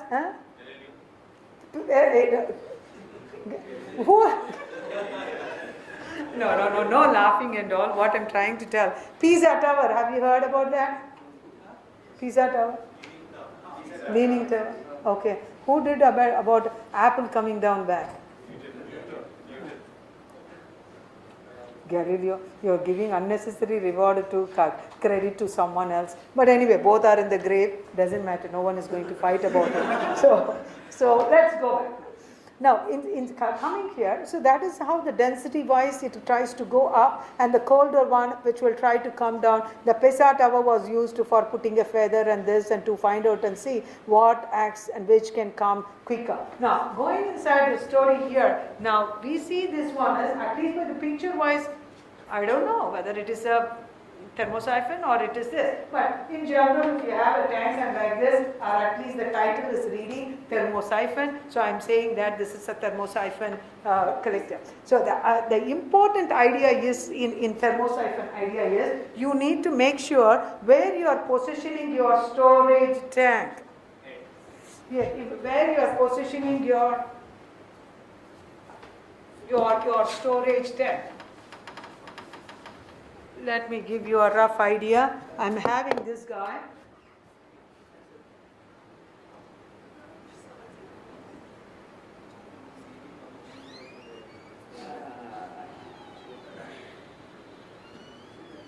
So this one, the water gets into the storage tank. You are going to correct my drawing. Already mine is a lousy drawing. So you are going to correct me. We can't see them. Can't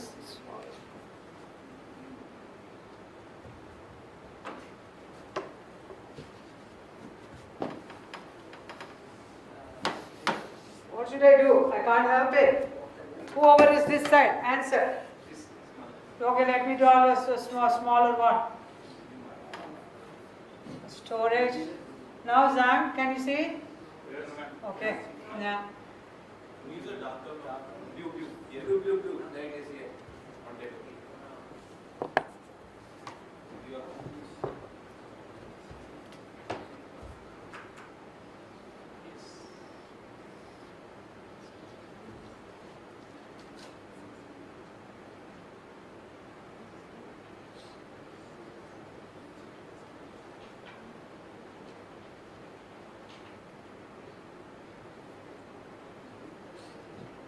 Believe me, you are going to be trapped.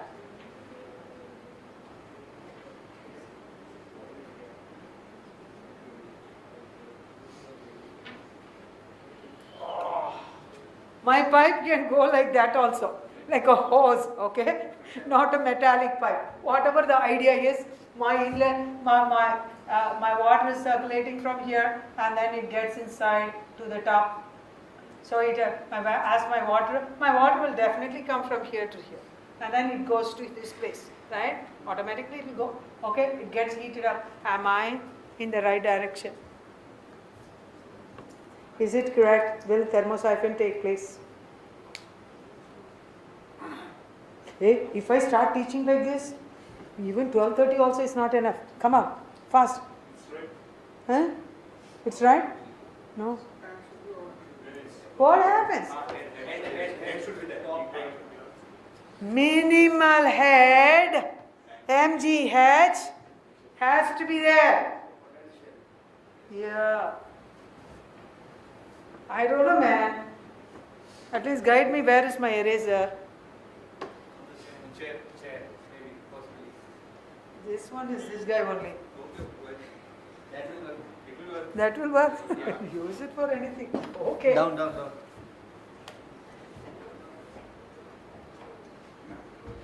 Sorry, dear. Sorry, thank you. Sorry. I'm sorry. Minimum of the inlet has to match. This is my inlet. So minimum, this is this point. The inlet has to start from here. This is the way it has to go. The inlet, otherwise this driving force cannot take place. So that is the only thing which you need to remember. Other than that, in experiments we practically experienced from Pakistan. We had one project running around and then they said, it's not running, computer science guys. And they float their research proposals also. And then they tell that we come through the sky, go to the experimental data, they copy it, photos, they put it. Then when I really see that, sitting there, then I said, go raise this guy and then take the data. Yes, ma'am, it is working. So what I'm telling is, it's only a small thing because what they did in your lab, what did they do? They put the tank there, a barrel of water, collector is sitting here, water is coming here and it is pumping. Unfortunately, they have a pump also. It is pumping, but still it is not getting heated up, it is not coming down, okay? It is not siphoning up. Then I see that where is the tank?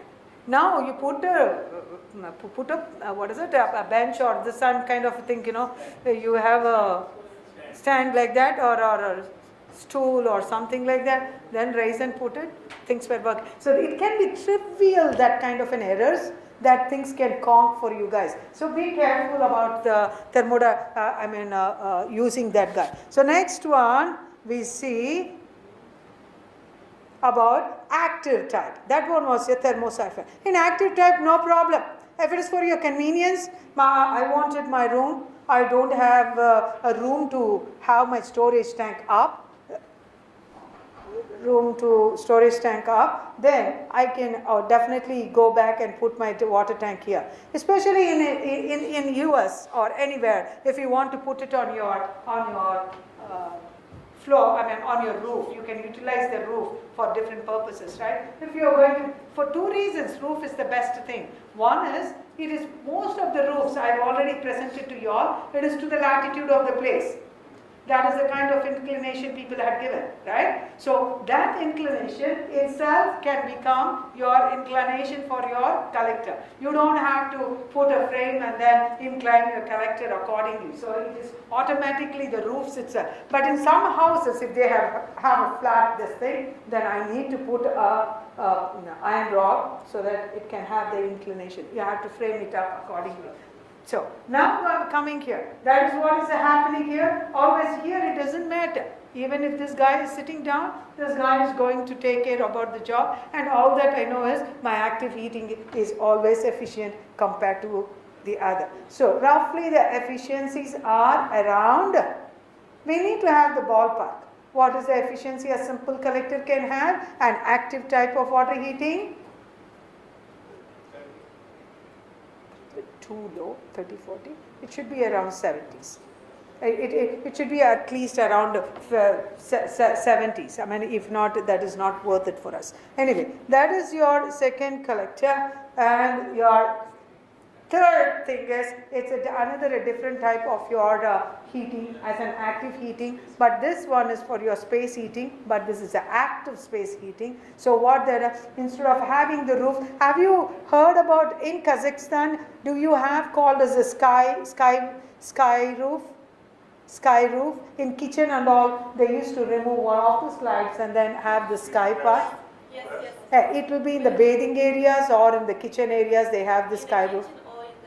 Yeah, so they're more expensive because to maintain that sky windows is very expensive, because even if it is light leak, your whole roof is going to get affected. Ours all is wooden, right? Wood framing, right? The houses in the cold countries, it is made up of wood frame, and then only drywall comes and then people do it. So that is the only main thing, sky windows. Even I did not provide sky windows is because of that. Now coming here as an aspect, in India we already had the concept of light coming inside, like Mohenjo-daro days, if you see, they always had the inside. No, everything has scientific value, I'm telling you. I'm so impressed. I never can question about even one thing as orthodox. People who do not know the meaning, they call it as orthodox. But if we can find the meaning in it, it makes so much sense, I'm telling you. So going back into that sky windows, that instead of that, it gives you light, as well as it can also act as for your heating air vents, so transparent vents can be kept it here, can go through the light, as well as the air inside it, which is trapped, also can get heated up. That can be utilized. But unfortunate issue is the roofing issue. Little bit leak, done. Everything else gets affected. Fungus comes. That material what they have is not like our tiles. That is not the kind of the tiles they use, the roof tiles. It is different material, like a kind of asbestos, not even asbestos, some kind of a carbonate kind of a material. So complete roof has to be changed. So this is not a popular method of active roof except for lighting purposes, for lucrative purposes people give the skylights. So but otherwise not. So there are 3 other different ways we would like to go, and mainly heating as the purpose. The heating as the purpose, do not think it is valid only for Kazakhstan or Russia or United States or Canada and all. We have our own country all weathers here. Okay, we have to design the systems even for the northern side. So going back here, this is the simplest idea, but I want to, before even think, why should we heat our house? We can come up with a different solution. Should we heat the house or should we insulate the house? Now, it's simple like from your body. Should you wear a good sweater or should you keep a heater and then keep heating yourself? It's a simple thing. Should you insulate it or should you go for heating and avoiding the heat losses of it? What is the path to go? Which is better? Insulating is better. And then? If you don't get heated, still you have in Ooty at least, how many of you all have been to Ooty or Kuno? Many, right? Everyone had gone and enjoyed that. So you have their heaters. There is a room, so everywhere you are having the heaters there. So without that you cannot be having a sleep. Though it is insulated and everything, you have the heater. So it's not a simple answer to answer. This only has to be there, that only has to be there. No simple answer to draw. So there is, but in general, what is better off is to have whatever is your living space, to go back and think on the aspects. Plus, insulation is a must. But to what extent of insulation, to what extent I want to spend it, that is the story there. Now going back, this is one of the first methodology. In fact, who introduced this kind of glass aspect? Glass is such a beautiful aspect of your insulation. It can act as a transparent, it can act as an insulator also. So, who utilized it? Which days they started using glass as the thing? In Kunur, if you go and see, or in Ooty or whatever, one place, okay? So, one healing resort we are trying to talk about it. So, if you go and see that, glass is the most of the aspect for the houses. Whereas in our south, in this place, we don't go back to use the glass. We are worried about some guy will hit with the stones, some guy will come do the burglar, and then so we try to put the frames inside and then wood. All this kind of the stuff we had back in the mind. This one was because we don't need it. We had enough of temperature. In olden days it was wooden windows. It is an insulator for them. No need to get overheated. So that was the reason that people had utilized it. But when you go into Kunur area, you see that it was glasses. You can slide the glasses, you can jump inside, you can come out. So that is the kind of way they had. So there is geographical and climatical conditions also coming into picture. Now having said that one, the glass was initially used, if you go into your historical days, Romans were the first guys who brought it in. So first time they introduced it for the bathing place, because for taking bath they would like to have like a warm water, like a bucket of water. Immediately we think only taking bath, because want to take it not at 5 o'clock, just imagine 3 o'clock. Anyone you guys do go and take water in the pond? No. Sweet, that's it. So that is the idea behind, when they had the bath, they put the glasses, they introduced that theory. That theory slowly spread it out to my house. So this one was your initial idea of your conservative idea. What they do is, in United States at least, they have a names to call. Family room, kitchen, living room, morning room. What is that morning room means? The dining table will be put, pardon? What are the rooms? That's what I said. Dining room, morning room, living room, all bedrooms, and then storage rooms. Anything else? That's what. We don't have a TV room. Here, the family room where your TV, that is called as family room. It was meant to see all families sitting together to watch the movies. Not about each one in one person will have serial going on, another TV, some other things going on, children will have another TV for cartoon going on. That's not the concept. But United States, they have the name called family, but everyone has a TV in their own room. Okay, even in Sumathy's house, I'm hell-bent to have only one TV, but compromised with my husband to have two. What else to do? Otherwise, he will tell, get out. So, I have to go, compromise. Now going back here, to the story here. Now, that is, what is it happening is, in the morning room space area where you are going to fill it up with glasses, usually you need to fill it up somewhere, okay, in some direction. You have planned your house, okay? You have planned based on astrology, right? Vastu. Have you heard about Vastu? You believe in Vastu? No? It makes science, man. If it is science connected, follow it. If it is not science connected, thank you, say thank you and leave the place. So, coming back and telling that story. Now, in that morning room, naturally glass, radiation comes inside, gets heated. No big man mechanical theory or physical theory or thermodynamics laws works.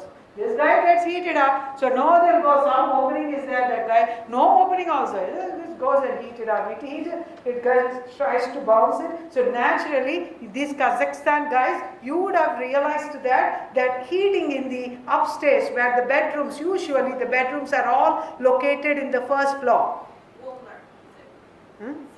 Yeah, so that is the reason the bedrooms are provided. Most of, in generality, in the east side where the snow area, United States, every family has one person in USA these days. So there's nothing great abroad and all. But what I wanted to say is the pattern of the houses is like this.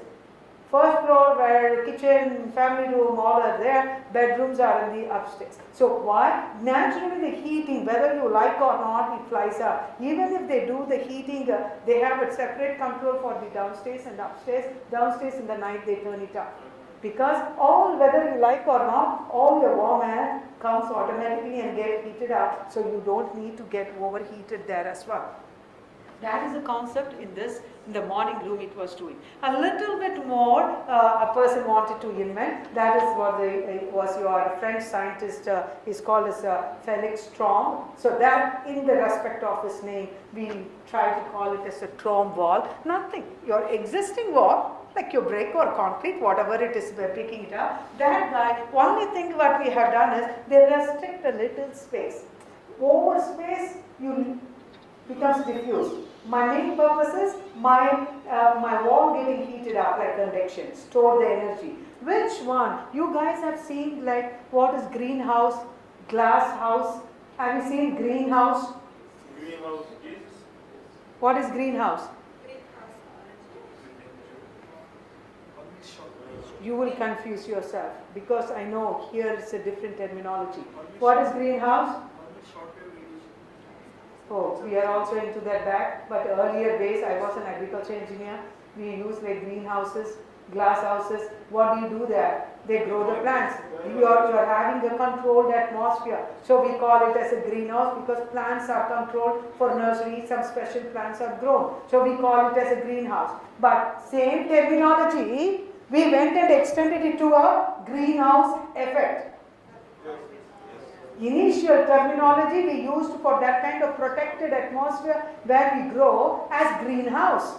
A house where these greens are brought up in a controlled atmosphere. So much humidity, so much temperature, so much water content, blah blah blah. So that we extended it to the greenhouse effect. What do you mean by greenhouse? We are controlling the temperature and what is happening. The radiation comes and hits my glass, gets inside. It can be a glass. It can be a polyethylene UV stabilized sheet or whatever it is, you are controlling it. Radiation passes into, gets heated up and it wanted to get heated up. Have you ever seen any glass house or greenhouse guys? What have you seen at the edges? Have you seen some rocks and pebbles? Some pebbles? I see plants. I see something else who is beautiful. And then to walk on it, right? So, not that. These rocks can, the beauty of that rock is, it can absorb the energy slow, it releases the heat slow, so over the daytime this guy gets heated up, over the night time this guy can spread it. So even in United States or any other cold areas, I'm telling again United States because very clearly you can think that snow.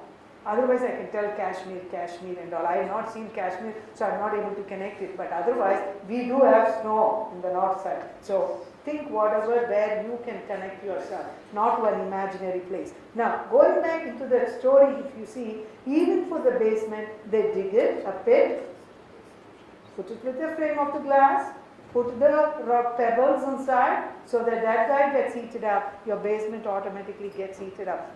All trivial kind of ideas can be explained about every other place. Now going to the story, that is the same thing. I wanted my wall, the brick wall, to get heated up. I don't want to have a wide gap of distance, a little bit of distance to be maintained. So my main idea is this guy getting heated up. Once this gets heated up, the air that is next to it got, here alone you're tracking the passage.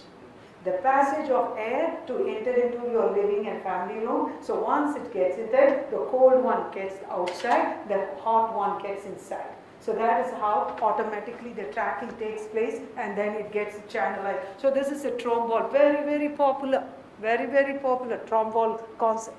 The next one is the most simplest one, is your direct gain. This is what United States, at least my home, I'm trying to let me put it like that, we all utilize. Nothing, the walls near the south facing one, that alone, massive. What do you mean by massive? What do you mean by reservoir? What do you mean by source? What do you mean by sink? The source and sink is in a different concept where the temperature doesn't change. I take a bucket of hot water.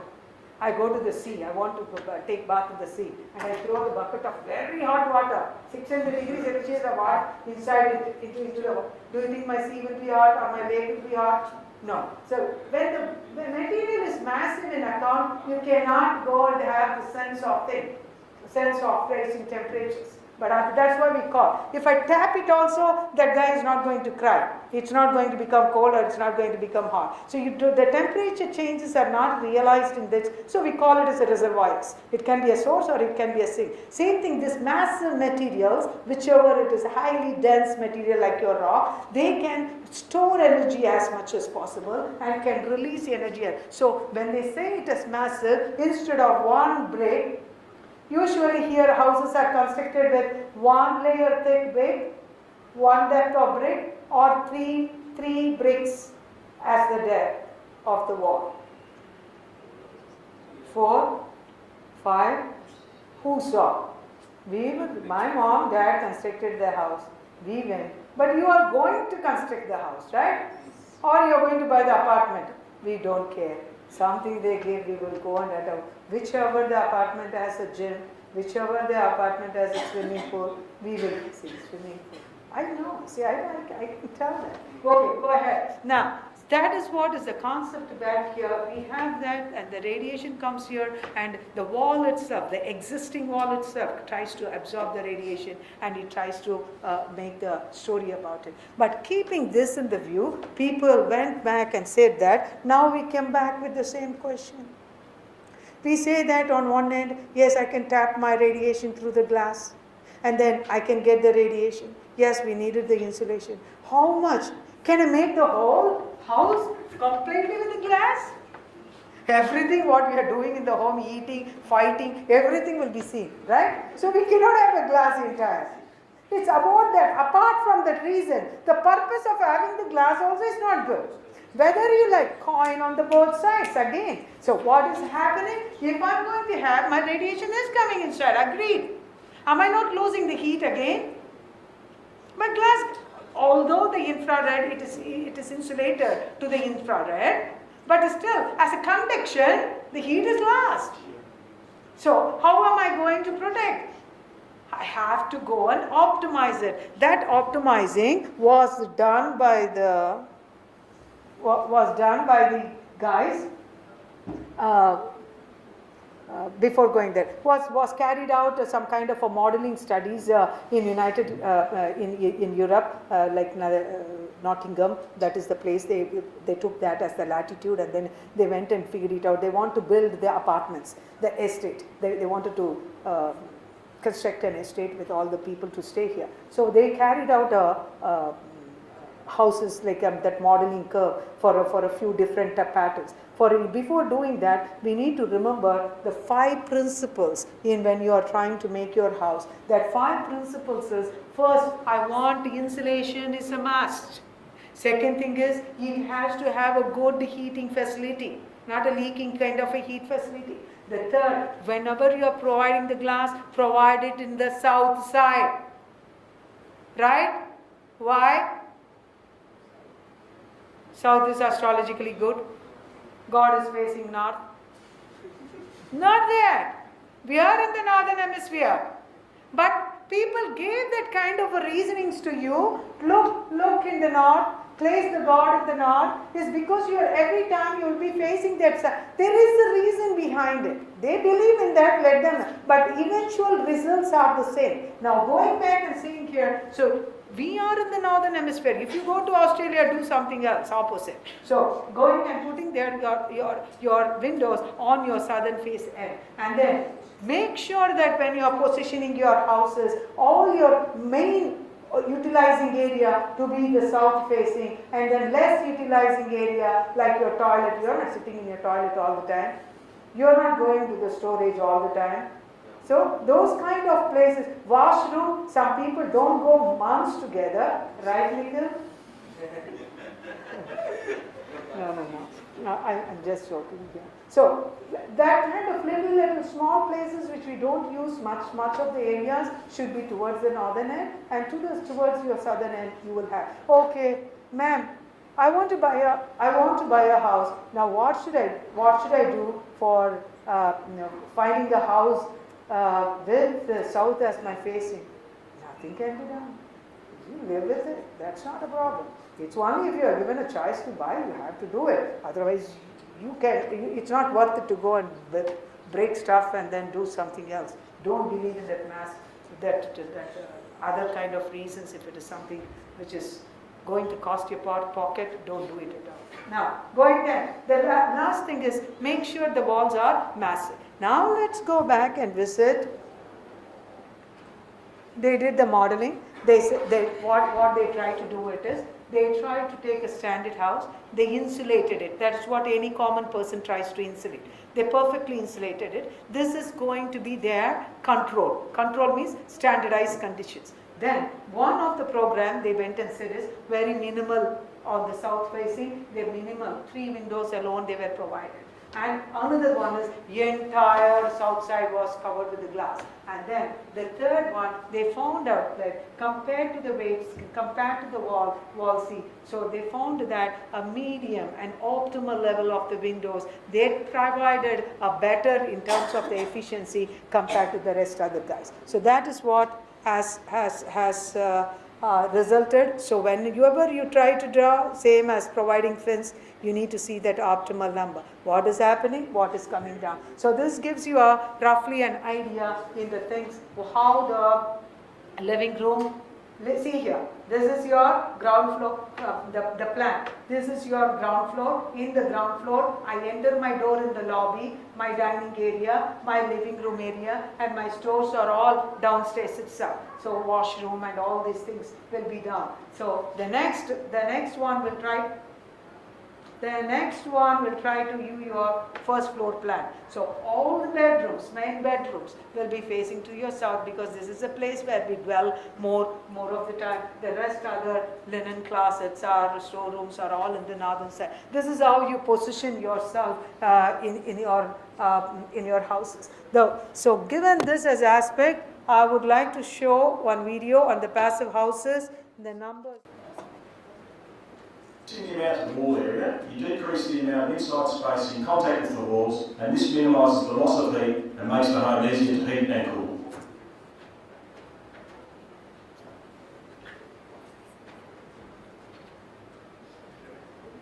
Maximise the sun's living areas by putting them on the north side. it is best to face the utility rooms to the south. This will reduce the need to heat these rooms in winter and provide more natural light.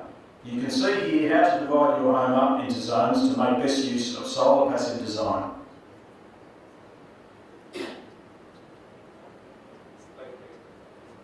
It's important you understand the movement of the sun in relation to your block selection and your home design. You can see here the rotation of the summer sun. In summer, the sun is higher in the sky. By designing your home correctly, you can make sure the home is shaded in summer with eaves and other shading devices. From this view, you can see that the sun is not streaming into the north side windows, keeping the home cool on summer days. You are protected from the sun's rays.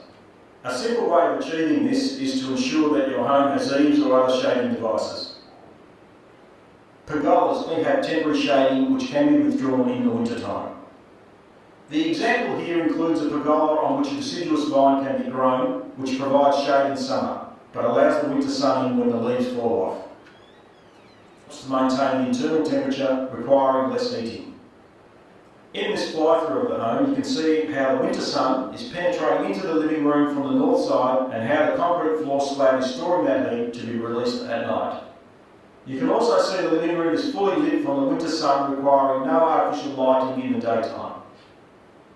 The summer sun is higher in the sky, so with correctly sized and proportioned eaves and other shading devices, you can keep your home cooler by keeping the heat out.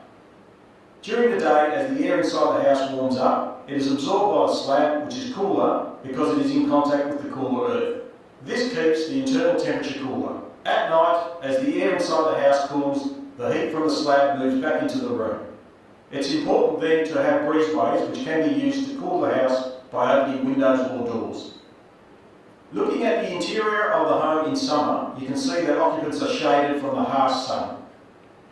In conjunction with the use of thermal mass, it's important that your home has good breezeway design as shown in this fly-through.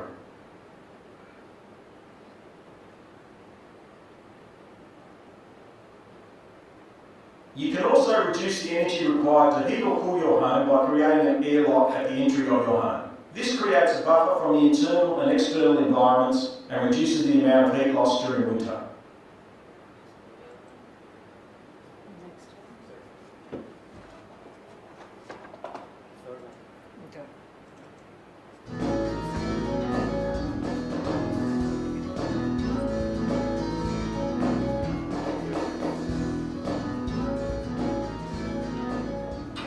Hi, David Dodge here. Welcome to Green Energy Futures and part 3 in our Chasing Net Zero series. This week we look at the evolution of net zero homes from incredibly complex shrines to technology to simple, elegant, and super at a very important crossroads in the evolution of net zero design.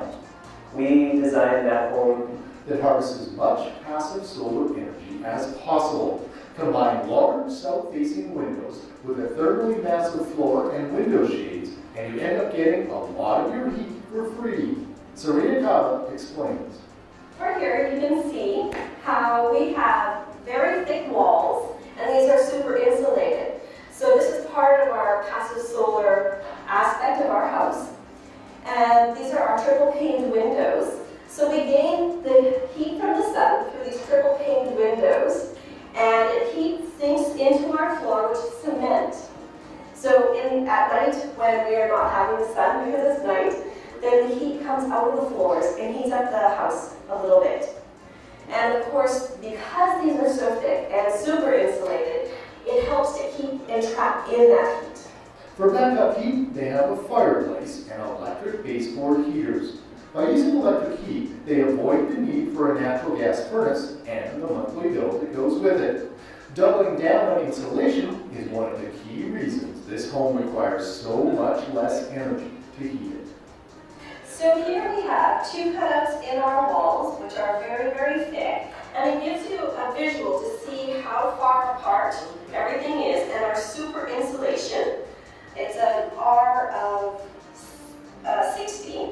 And you can see here is our vapor barrier as well, which is another key point in keeping the house airtight as possible to trap in all the heat when we want it. This large narrow 3-story home sits on a corner lot. It has excellent solar access and a small footprint for a 2,400 square foot home. By putting the living room and kitchen on the second floor, they get superb views of Edmonton's River Valley, the downtown, and even half their energy from that small 4.8 kilowatt solar array. And the reality of We call it go big or go home, as net zero goes big time. For green energy futures, So, is go. what I wanted to, yeah, my PowerPoint. What I wanted to draw in here is the triple window. Usually the smart windows are double window. That is how we are exposed to. But triple window, even for me, it was something new for me to know about it, the triple window aspect. And next thing is the kind of for the net zero homes, for the concrete. That is really, really helpful. We, instead of putting the carpet, we're having the concrete concrete flooring. What material is made of? The concrete cement, yeah. I have in my house pipes. Yeah, that is, then you should not have the carpet too. You should have Korea, everyone, South Korea, all these guys, they have under the ground heating, not the wall heating. It's a ground heating. And they don't consume energy, yes? This concrete can absorb energy, but depending on our places, if we are using your heating methodology as the floor heating, if you have, you cannot have the concrete as that base.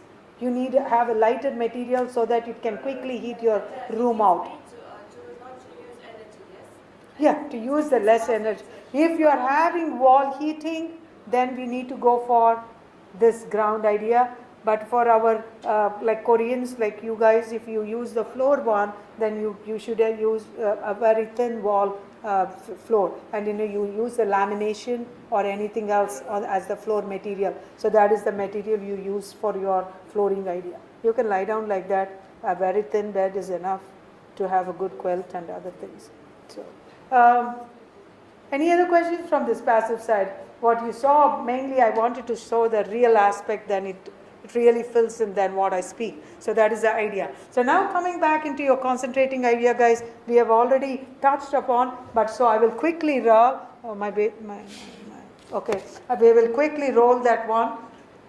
So for the dish antenna, you will have only a point focusing, so I need to track on both the sides, and this is just as in Sandia Lab. Those guys in United States, Sandia in Barstow, that is the place first power tower plant was built, and they had invested money, and then still today it is working. 1980s they started, not this one, the other one, tower kind. So this tower kind I'm telling. This is very difficult for you all to read from there. Barstow, can't even locate where it is. Where is this? Solar technology. I don't see the word called Barstow here, but there 10 megawatt plant. Anyway, I'm not able to locate that word here. So this is from Barstow, only in California, located there. That was the first 10 megawatt plant people built in 1980s.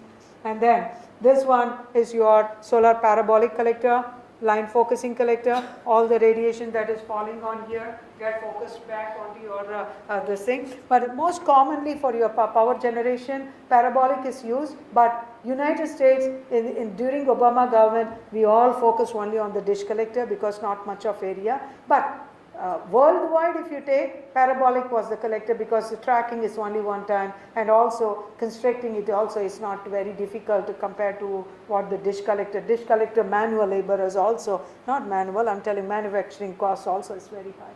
And this is the absorber tube. You know that how the radiation tries to get focused. I don't need to go into the thing. Just some living examples to show that people have employed in Arizona. And how large parabolic farms are there to get the electricity, just to get the feel of it, but I will show the video of it. And the operating of your central stations also, like this is what I said, that this guy, the Cranwell Junction, this farm started in 1986 and still now it is trying to power the field. And then 2002, they tried to decide the concentrated solar power as Southwest. Again, I'm telling, it all started after Kyoto Protocol. Without that, none of the government was really focusing on it. Now, after that one, after all these climatic things and all came, the people started to invest on all this aspect. This is the one which I wanted to cover little bit later. I wanted help for the concentrated solar power, because when you wanted to go into concentrated solar power, you decide for the farm, what are the aspects you have to look for. That is an important slide which I will touch upon. Now this is, what are the pages?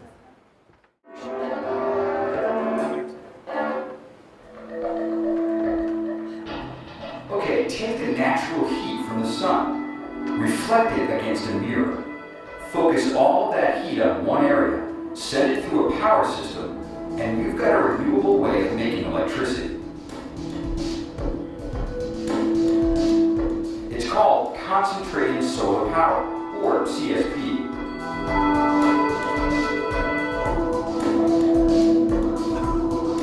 Now, there are many types of CSP technologies: towers, dishes, linear mirrors, and troughs. Okay, have a look at this parabolic trough system.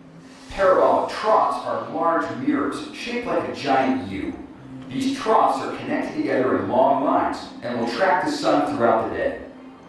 When the sun's heat is reflected off the mirror, the curved shape sends most of that reflected heat onto a receiver. The receiver tube is filled with fluid. It could be oil, molten salt, something that holds the heat well. Basically, this super hot liquid heats water in this thing called a heat exchanger, and the water turns to steam. Now the steam is sent off to a turbine, and from there, it's business as usual inside a power plant. A steam turbine spins the generator, and the generator makes electricity. Once the fluid transfers its heat, it's recycled and used over and over. And the steam is also cooled, condensed, and recycled again and again. One big advantage of these trough systems is that the heated fluid can be stored and used later to keep making electricity when the sun isn't shining. Sunny skies and hot temperatures make the southwest U.S. an ideal place for these kinds of power plants. Many concentrated solar power plants can be built within the next several years, and a single plant can generate 250 megawatts or more, which is enough to power about 90,000 homes. That's a lot of electricity to meet America's power needs.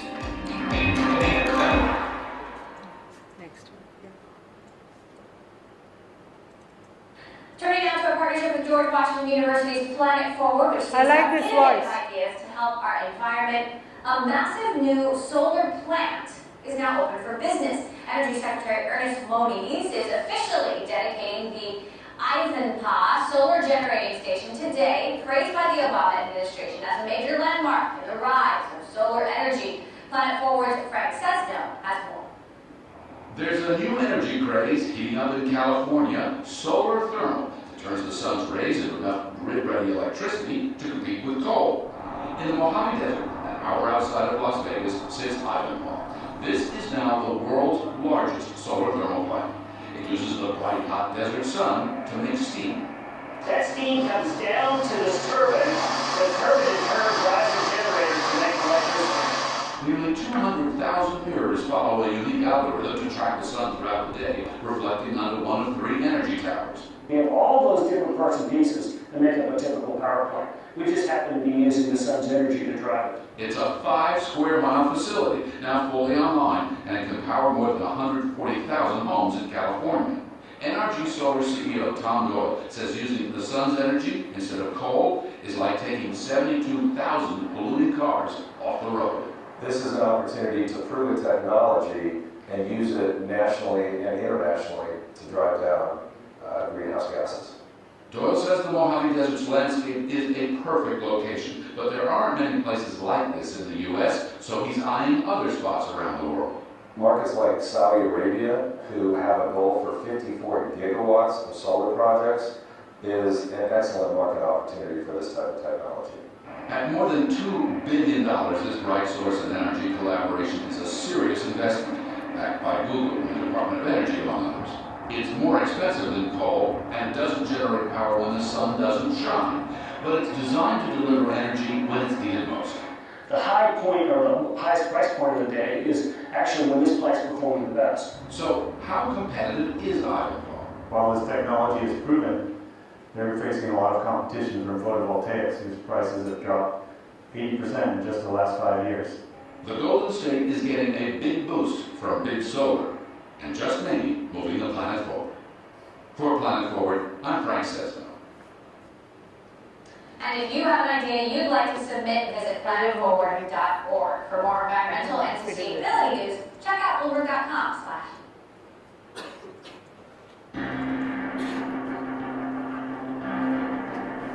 Wanted to show the strength of concentrated solar power, that's why.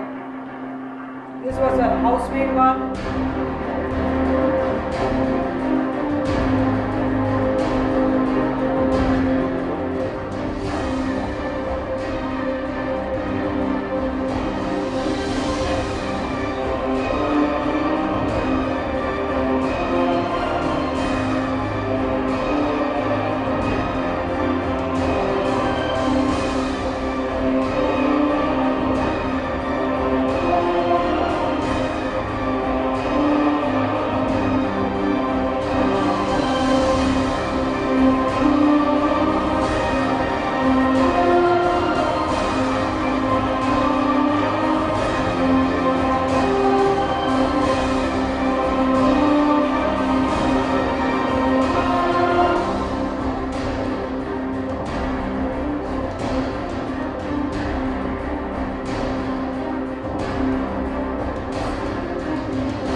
Looks like a magic for us.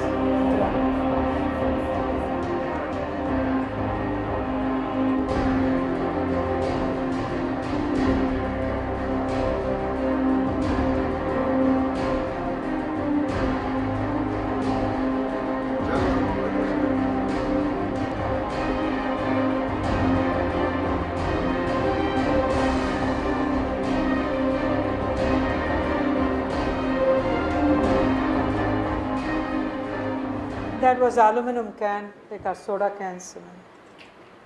Okay, my last one, we will see it later after I. One more is there? I don't know what it was.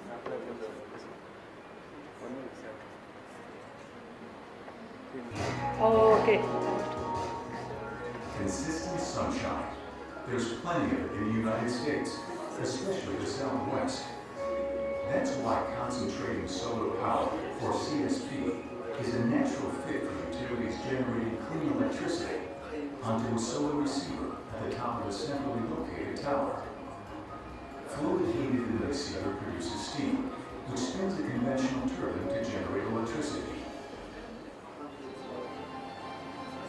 In the 1980s and 90s, U.S. Department of Energy projects in California demonstrated that power towers could collect and store heat to generate utility-scale electricity 24 hours a day. More than 5,000 homes. And in 2010, construction began on a 370 megawatt three-tower system with nearly 175,000 meters. This California plant created more than 1,000 jobs and powers more than 350,000 homes. In a steam power tower, water is pumped to the receiver where concentrated thermal energy heats it to over 1,000 degrees Fahrenheit. Some of the super hot steam is stored in a tank, while most is sent to the power block. Here, high pressure steam spins a conventional turbine to produce electricity. One of CSP's great advantages is that thermal energy can be stored for later use. If a cloud blocks the sun, the steam stored in the tank is used to continue to produce electricity for up to an hour. Periods or at night, the stored hot salt can continue to produce steam and generate electricity reliably for hours. These power towers reflect America's shift to a prosperous, clean energy future.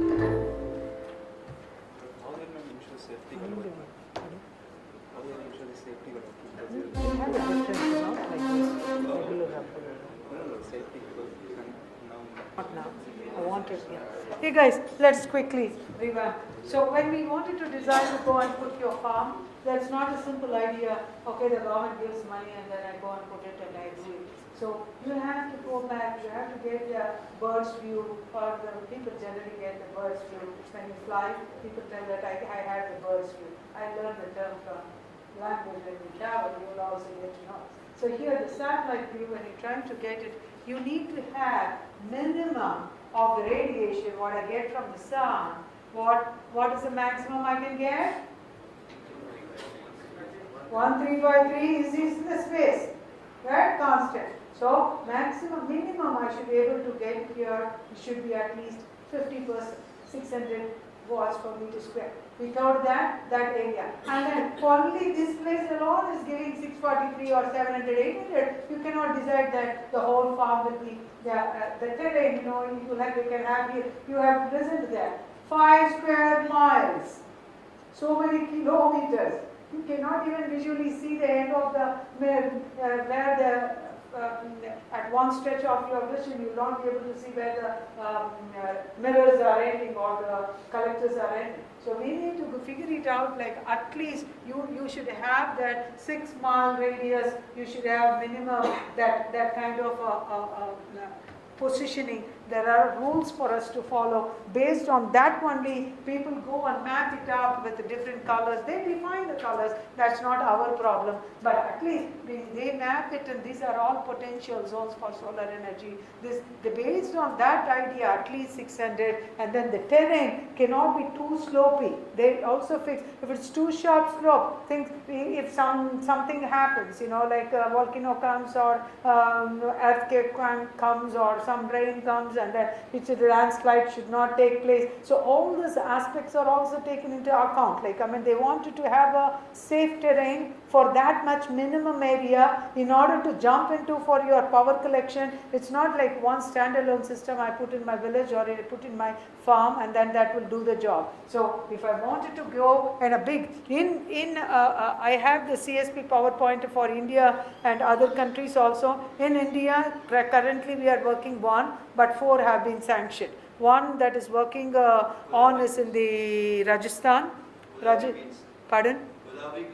Yeah, those are the guys who the private industry, public say that they are taking care, but it is located in Rajasthan. And in Tamil Nadu also we have one Ramanathapuram or yeah, some place yesterday we saw that one. But I wanted you all to know that in the aspect of one functioning along with the other countries, when I saw India had one, then I went and fished out which place it was, that Godavari one.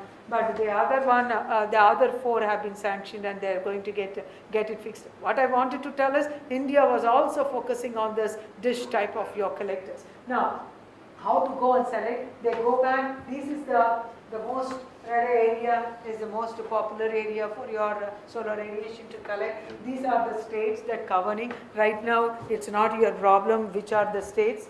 Now, I wanted to tell the rules, how they do that. GIS, the Geographical Information System. We tell at GPS, position system, right? Still the GPS has not come for us, because we are very good in navigating with our bikes around it. Why should they have it? But anyway, going back here and seeing about that, you need to go back. Initial GIS screening has to be used to identify the regions that is most economical and favorable for construction. GIS analysis is used in conjunction with your transmission and market analysis, and then decide about it. But these are the 5 points which you need to go back and state. The first point is, go and find out how much is my high quality beam radiation, direct radiation, or whatever you want to call. So that one should be minimum of your 10 kilometers in length, and then you have to eliminate the locations which is less than 600 watts. You have to dislocate it, and then you discard it, and then exclude the environmentally sensitive lands, because sometimes you will have some forestry there, or you might have a water area there, or a dams area there. So that kind of features also. So disregarding that and all, as a continuous path, do I have that minimum of 10 kilometers? Those are the things that you need to check. And then remove the areas with greater than 1% and 3% average land slope. So land slope also is very important to go back and make sure your terrain is fine. And then eliminate the areas with the minimum contiguous areas less than 5 square kilometers. So anything of that whole section for that 5 square meter, we should be able to eliminate it. That is the idea about your this thing. My last one bit is, you will be fun to watch is this recent ones. They are very, very recent ones, but believe me, they all will be tough. Those days they were telling calculators, like look at it, now everywhere it is there, watches or things and all, or houses and all. They say thing. 7 ideas they have posted, not ideas, functioning things itself. It will come through one time. Maybe I will go for a satellite one. From huge ships and aircraft to gigantic power stations, these days everything is going solar. Sit back and check out these 7 unbelievable solar-powered creations. A battery charger is nothing to get excited about, unless it happens to look like this. Introducing the Pure Tension Volvo Pavilion, a lightweight portable charging station commissioned by Volvo to highlight their new V60 hybrid electric diesel car. Created by Synthesis Design and Architecture, this unique configuration is a total reinvention of the trade show pavilion. To showcase the need for reliable alternative energy, the pavilion employs 252 fabric-embedded photovoltaic panels. These panels collect energy from the sun or artificial lighting. The V60 plugs directly into the pavilion's skin, charging its battery over the course of the day. The pavilion is designed to be easily disassembled and placed in the V60's trunk for transportation to the next event. Composed of a tension mesh skin and a perimeter ring made of carbon fiber rods, its sensual design creates an appealing profile, especially when lit for evening events. Yet because great inventions rarely have only one use, this story may get even better. While the Pure Tension is designed as a pavilion, it's easy to imagine it being re-envisioned as a consumer product, perhaps as a portable solar carport. One major problem facing battery-powered cars is finding places to charge them. A product such as the Volvo Pure Tension Pavilion highlights the need to find a solution.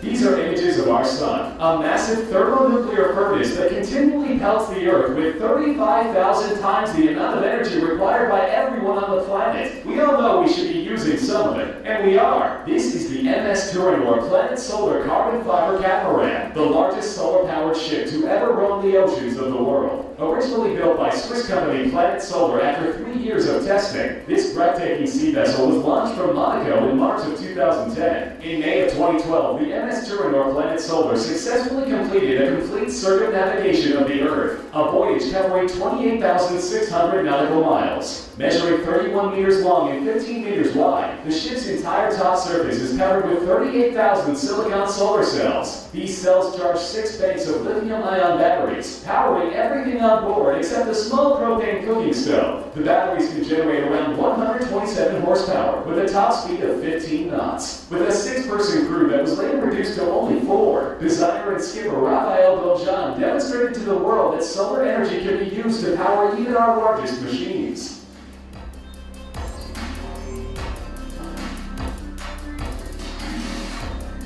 2015's Tribute International Balloon Fiesta in Bristol, England, saw the first ever flight of a hot air balloon powered solely from the heat of the sun. Renowned hot air balloon maker Cameron Balloons unveiled this innovation to highlight future ways clean energy sources could be harnessed and used. Though a propane burner was used to fill the balloon initially, and 3 burners were used for engine purposes during the landing, the rest of the flight relied completely on the heat from the sun. Special fabrics were selected to minimize the temperature difference between the inside and outside air. This also optimizes the absorption of solar energy. Because the black material absorbs the heat, innovative turning vents are used to keep that side constantly aimed at the sun. The silver side is used as insulation to keep the heat within the balloon. On its maiden flight, Cameron's solar balloon flew a full 3 kilometers. As an added bonus, the solar balloon won Bristol's 2015 Green Innovation Award.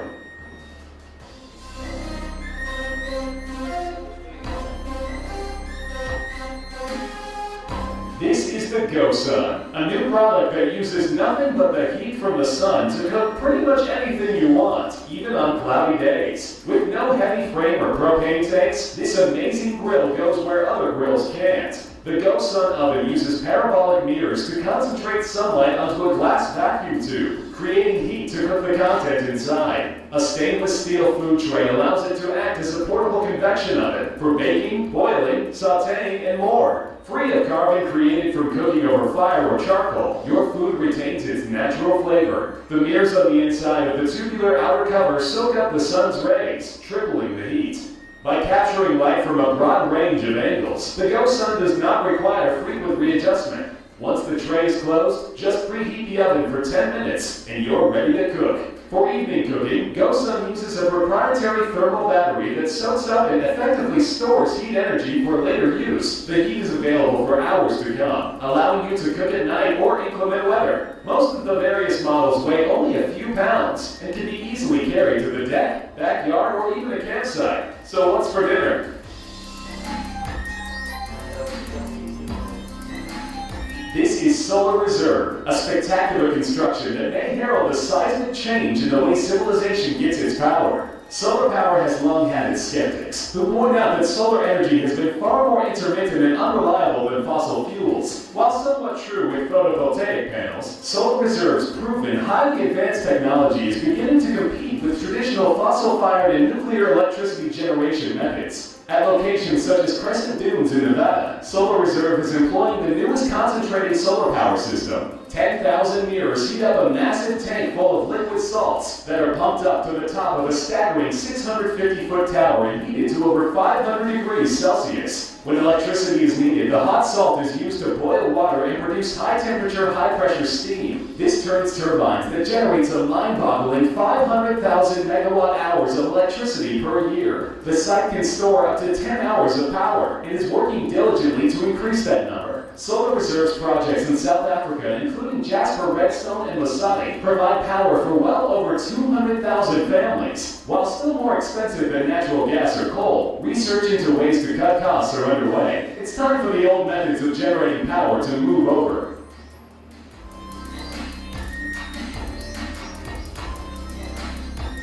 This is Solar Impulse, a solar airplane capable of flying day and night without fuel, the first of its kind. The aircraft was built to demonstrate the efficiency of new clean technologies. In March of 2015, explorer Bertrand Piccard and Swiss engineer André Borschberg began a journey in the Solar Impulse across the world that would take them 16 months and 42,000 kilometers. The journey consisted of 17 separate flights to various cities along the way, flying over such iconic landmarks as the Golden Gate Bridge in San Francisco, the Statue of Liberty in New York, and the pyramids of Giza. Solar Impulse's enormous 72-meter wingspan, weight of only 2.3 tons, and power from 17,248 solar panels kept this iconic world traveler in the air for great distances. Still making occasional flights, the Solar Impulse continues to inspire hope for a greener future all over the world.